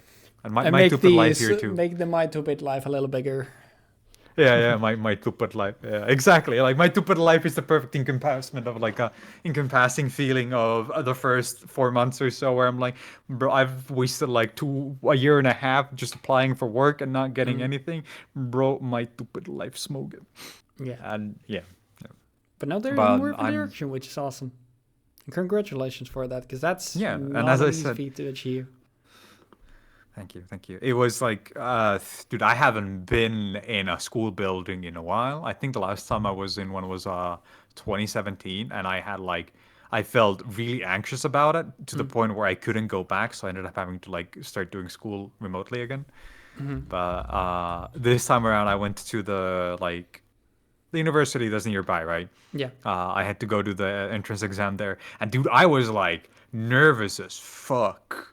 It was nerve-wracking to go into the building, For and sure. then also just like being in there and doing the exam. I was like 100% sure I was gonna flunk the exam because I didn't get in with my Papers, yeah. what is it called? The- What is the thing called in English? Report card, I guess. Yeah, I I guess, couldn't get in with that. yeah. My certifications weren't good enough to get Oh, in, yes, so I had to go to the entrance exam, and then I got in. And apparently, the lowest point amount that they accepted was exactly my point amount. So either I got accepted with the lowest possible point amount, or I was literally the only person that didn't get accepted without an exam, and I was the only person that took the exam. It's fate. It's kind of funny in that regard, but like when I was looking at that, I felt both like despair. I felt despair because like, dude, am I so fucking bad at school and shit in school that I didn't even get like halfway? Like I didn't even get average points. I got the lowest possible score. Damn, bro, No, I'm these are the fucking signs cooked. for the university you take as faith, because the only reason why I made it in was that for the first time they didn't have prepared material that you had to read for the exam, and it was just like, all right, well, we'll have the excerpts that you need to read on the exam as you're doing things, and they asked things outside of those excerpts that I only knew because it was from a book that I had studied previously for a previous entrance exam. And that combined with the fact that they had an actual interview, which are my strengths, like those are the only reasons why I made it. And I still like my point total was barely enough. So those things, you just take them as signs from the universe that now it was fate that you make it here. Okay, I'll take that. The movements of the earth led to this point. Exactly. Exactly. Yeah. Yeah. Generally, just the whole year has been all over the place, but there have been people around that have supported me through this. Even when I'm getting giga tilted by card games, or I'm getting giga tilted by Pokemon, or I'm sitting in call getting mad at my opponent for not playing their fucking single play that they have. When my opponent is sitting there looking at their hand like, boy, I play a land on turn one and I have none on board. And then they just sit there for 30 seconds, and I'm staring at the screen, slowly growing more agitated. And then somebody talks shit to me, and I'm like, bro, why, why? I, yeah. Point being, thank you, gamers, for hanging out this whole year, and thank you everybody else for all the support that I've got this year, including you.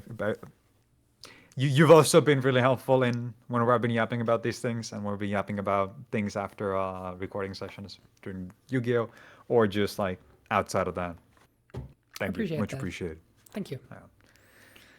Yeah, that was like my actual 3x3, and I think that like covers everything pretty much. And then for the meme stuff, I went the graphic design is my passion route. Hell yeah. And obviously, I took like a bunch of random images off of Google, and I just threw them into a a filed out, like I think that was about the same size as this originally, which contains games like Chocobo's Dungeon 2, which contains all of the anime that I really liked watching this year. It just so happens that there's a Ruri Dragon image here because I was thinking about the Ruri Dragon short that I watched earlier this year. Yeah. And there's Overcooled. There's a mirror from FF14, one of the new OSTs, and then there's Pulse Remix.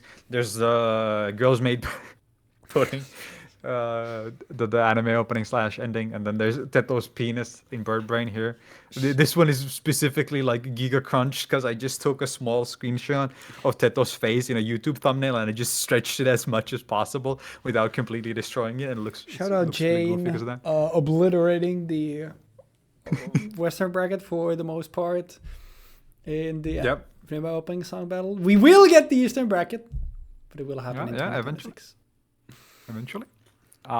Then for manga, there's all the series that I like. I talked about Maiko-san Shino Makanai-san. I talked about Jinryu wa not Subeta.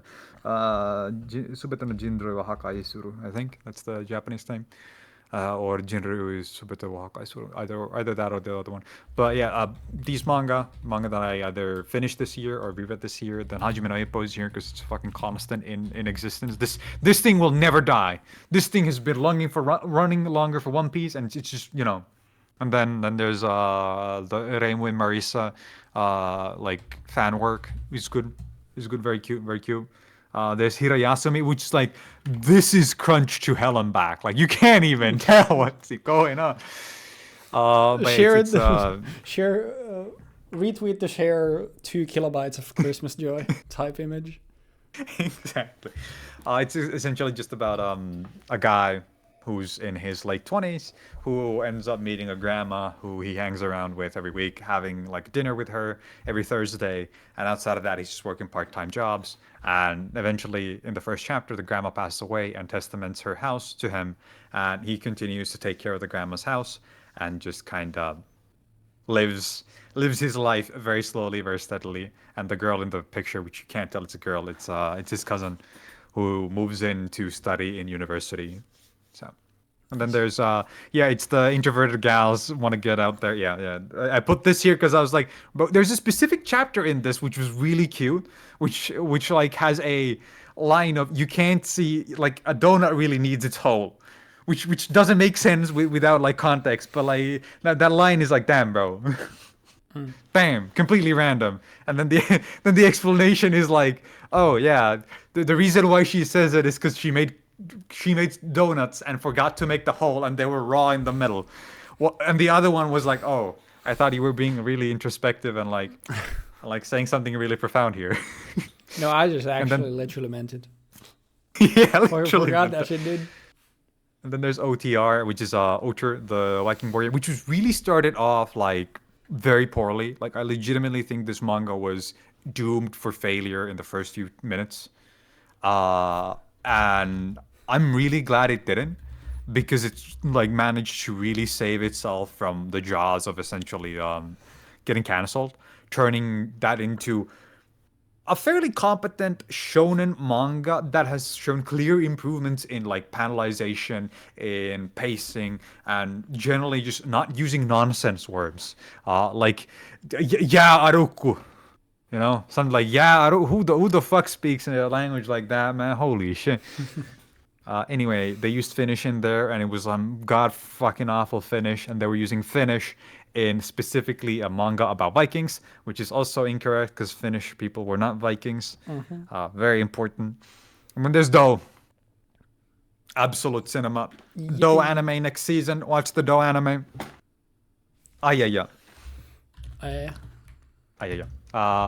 Then obviously I mentioned this, but this one specific. This is graphic design is my passion at its finest. Dude, this is like I took Orb. I put Orb at the top. I was like, dude, what do I do? The Orb is too big at the top. And I was like, okay, I'm not going to make Jarp's thing the only entry that is a single image on this one. So I just put it in between Raphael's eyes. Then I put Crossover here because that's the tournament that Arkin I went to. Showdown is in beta, apparently, yeah. But like, this is supposed to just be like essentially the panel of that is in the middle here. It's all the stuff that I did while the gamers, right? Like Pokemon Showdown, playing FF14, doing through, watching Gachiak, watching Orb, watching Danazena with Derpy, doing collab earlier this year, and then both of the Discord servers for both the Static and the Free Company. And then obviously there's an image of Germany here as well from the hikes, and there's Genshin here as well because of stream and whatnot. Yeah. And then there's like 2 pictures of Germany actually. It's like 2 different separate pictures. Doesn't really make, you can't see it here, but there's like a blank spot down there, and I had already like did the unending call of Bahamut here, and I forgot to stretch it the whole way through, so I just ended up putting a smaller image of a different then there was one more. Oh wait, this was just about reading as a whole. I've been reading a bunch of shit this year. I saw the emote. No, you didn't see the emote yet. Shut up. But yeah, I haven't got back to this yet, but the War of Art is a book that I've been thinking about a couple of times recently, most because the fact that Jarp has mentioned it, because he read it a while ago. I actually bought this book like 10 years ago, and I read it, and then I borrowed it to him, and he read it. By the way, yeah, the War of Art. Sun Tzu's Art of War, so making a War of Art when it's about art is really sick. And there's a couple of different passages in this that I didn't really agree with back in the day, but I'm kind of curious to see how I feel about them in 2025, because it's been 10 years now. I'm really curious about how I feel about this. And you can't, I'm not trying to really show this, but this thing at the bottom, I've been reading some fiction that's been written by a friend of mine. And I've been having a good time reading that. Mad props to Derpy for all the improvements that he's made in this year for writing as a whole. Nice. Really good work. And then, my streamer is reading normal books. Yes, Ryu, I'm reading normal books. I read books. Look, I have many books in my apartment that have been read. Smoke reading books instead of playing video. Oh, man. But yeah, then the very last thing is one that I don't actually have the image for, which is kind of a bummer, because this was like, I spent a while yesterday going through, I don't know why I didn't save this. I think it was because my computer was like hitching or something. This is screenshots from FF14. Which are really big, like crunch right now. This is like a shot from the final fight from the second tier of the current raid series, and there's a similar shot of the normal version of the fight and me being knocked the fuck out with a dazed emote and JoJo. Obviously it's really difficult to tell, which is kind of unfortunate. You're booting up a PlayStation 1. Yeah, because this is the one where it's like, dude, this is really goofy, and I like just kind of searched for a bunch of random shit. Here's a fucking shot of me just dead on the floor, and he can't even tell what it is. There's 2 screenshots of the tea time, not tea time, the chaotic raid static after we beat two trials that we did, and then and here's a screenshot of the second tier's first fight where Ryuga and I went into do it completely blind, and we happened to just end up in the same spotlight. And in the fight, there's a mechanic that forces you to dance if you're in the spotlight, and we had the perfect like spacing where I could get a really good screenshot of the both of us. Nice. We speak. And the same happened later where Ryuga and I helped Arki do this fight when he was doing it for the first time, and we did the same thing, and we spaced in a like triangle, and we had a perfect shot for that. But again, you can't really see that. I'm not digging up the images again. That's fine. But yeah. And then the emote, obviously. Yeah. Lamel. Lol. And this is... It's not Kanda Point this time, huh? It's true. It's not a repeat. It is not. Exactly. But yeah. Genuinely, thank you for the last year, Weebfox. Much appreciated for all the things that you have done in terms of playing the games, playing Pokemon, good shit on your own work, good shit on getting your master's degree done, good work actually working. Like, I can't imagine the amount of stress you must have been under for the last 3 months, especially now, like at the beginning and at the end. So, nice work, good work. Congratulations. Thank you. And I am hopeful that next year will be even better.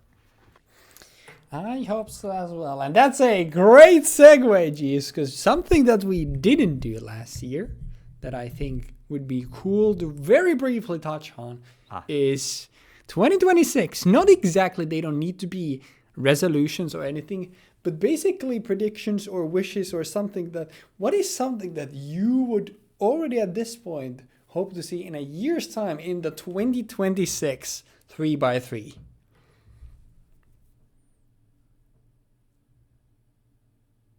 Is there anything? I didn't think about these. Okay, I can start. I thought of, because when I'm sent a question, I've thought of 3 things myself. So I'll just briefly touch on them. Stuff on them. What? That doesn't mean anything. Huh? Take personal cost. Yeah, I would love to see that here. I would actually love to. Yeah, being poor.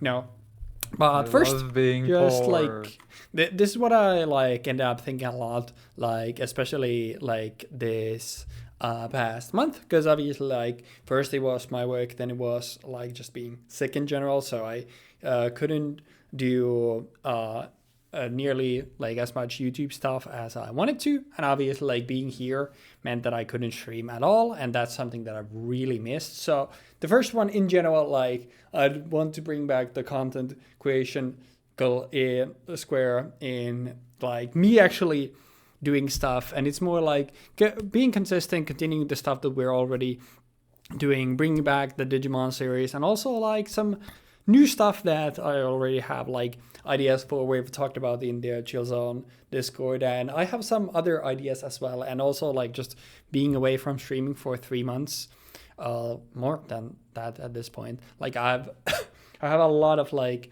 ideas that like all the new ones that I think like would make for cool streams. Yeah, like obviously the first things that's happening when like I get back to being able to stream, like I think this is gonna have to wait to go up on YouTube for next year, because it's gonna be so fucking long that I genuinely just won't be able to upload it here. So that'll have to wait until that. So it'll be actually 2026 when this goes up onto YouTube. And this is why you should be hanging out on the Jeexx Twitch channel, so you get to see stuff way earlier.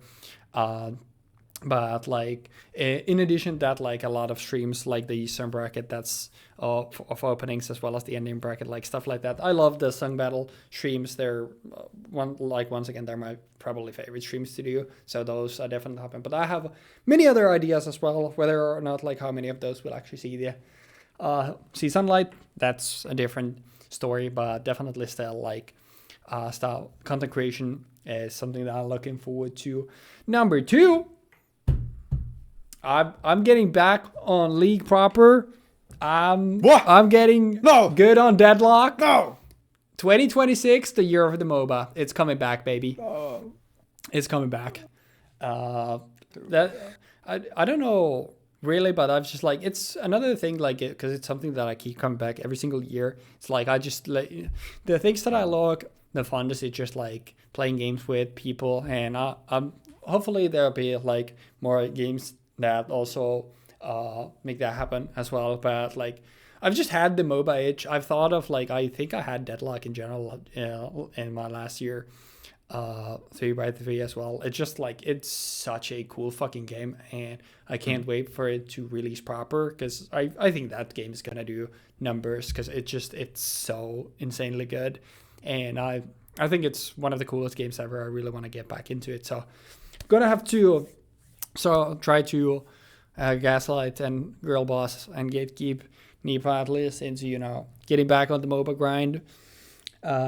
And number 3, I'm at this point, I'm basically certain, but in some degree, I'm going to be moving back here to my hometown. So the 5 years that I spent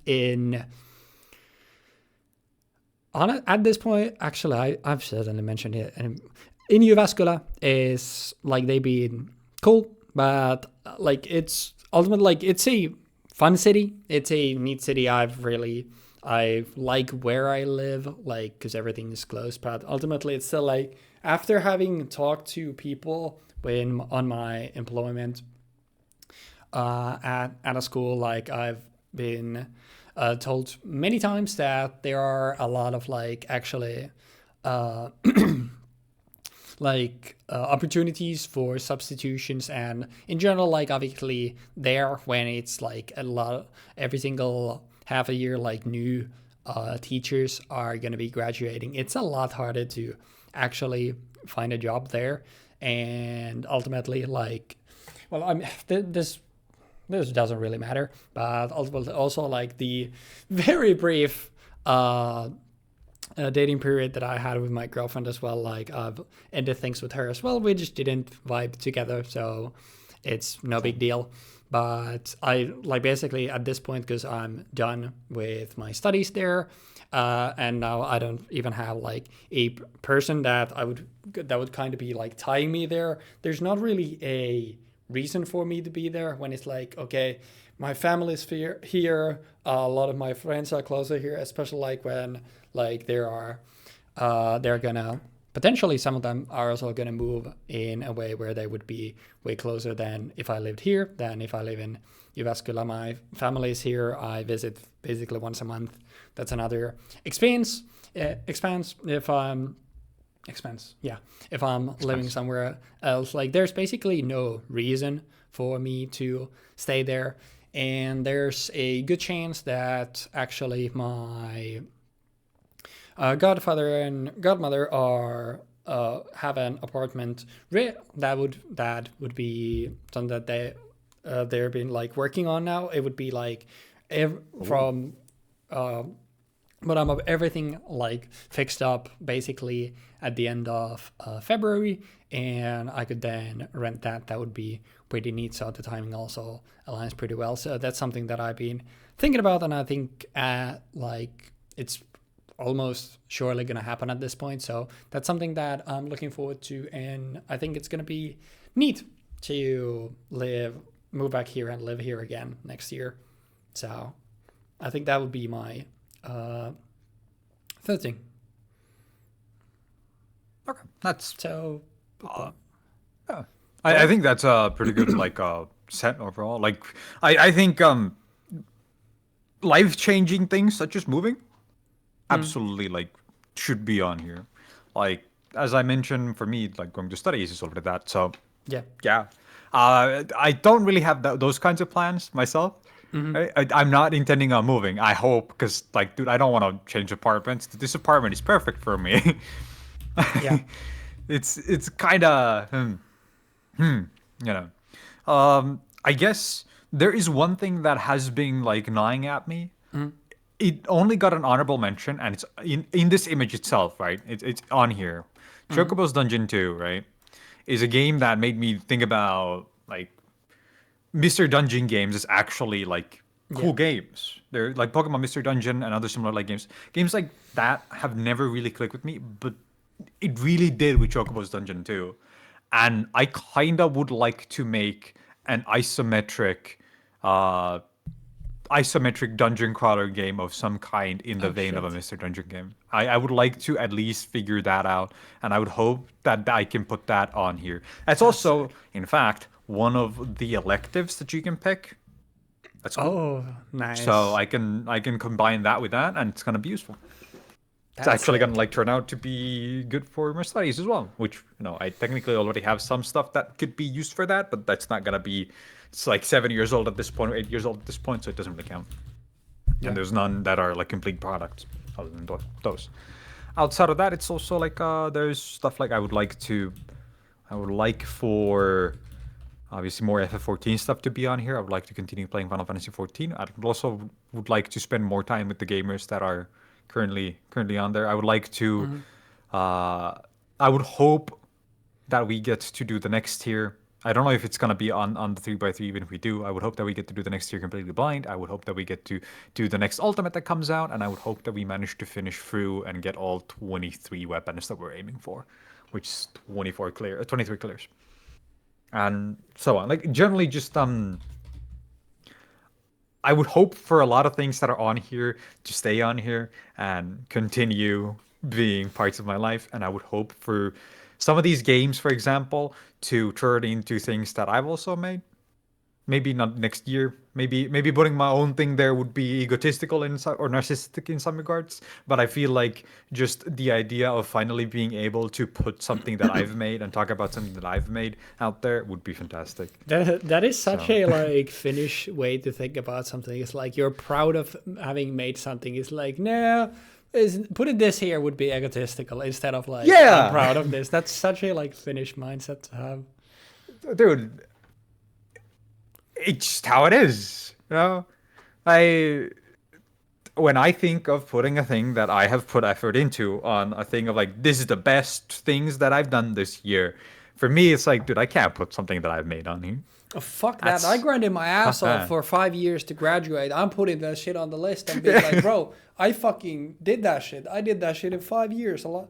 Most people do it in 6 or 7 years, and a lot of people don't even finish that. Fuck that, dude. I did that shit in 5 years, and I'm a fucking beast for it. Giga-based. Ultra fucking based. Yeah, I like, for me, feeling that way about something that I've done, nah. I would rather be like, dude, I'm gonna put Weebfox's master's degree on here rather than my own work. Yeah. I don't know when I think about it, like my 3 things is like, one of them is like, all right, I need to drag Nipa to play mobile games with me. Another one is like, all right, I hope Jeexx continues taking up his time to do these things with me, and I also need to drag Rio into this thing. And then the third one is like, yeah, I'm gonna be moving. Yeah, that's fine, isn't it? I'm just, you know, and this, I mean, at this point, I guess it's customary that the Weebfox YouTube channel is just carried by literally everybody else but the guy himself. I mean, in a way, that's also Jeexx Stream at the moment. Jeexx Stream is currently getting carried by Weebfox, so we're even on that.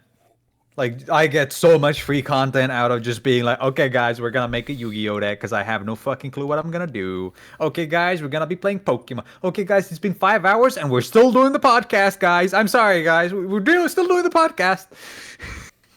I am paying you $250 each year, except like True. the moment that the government starts thinking like, wait, is this an employment? It's like, all right, it's not. You're fucking stupid.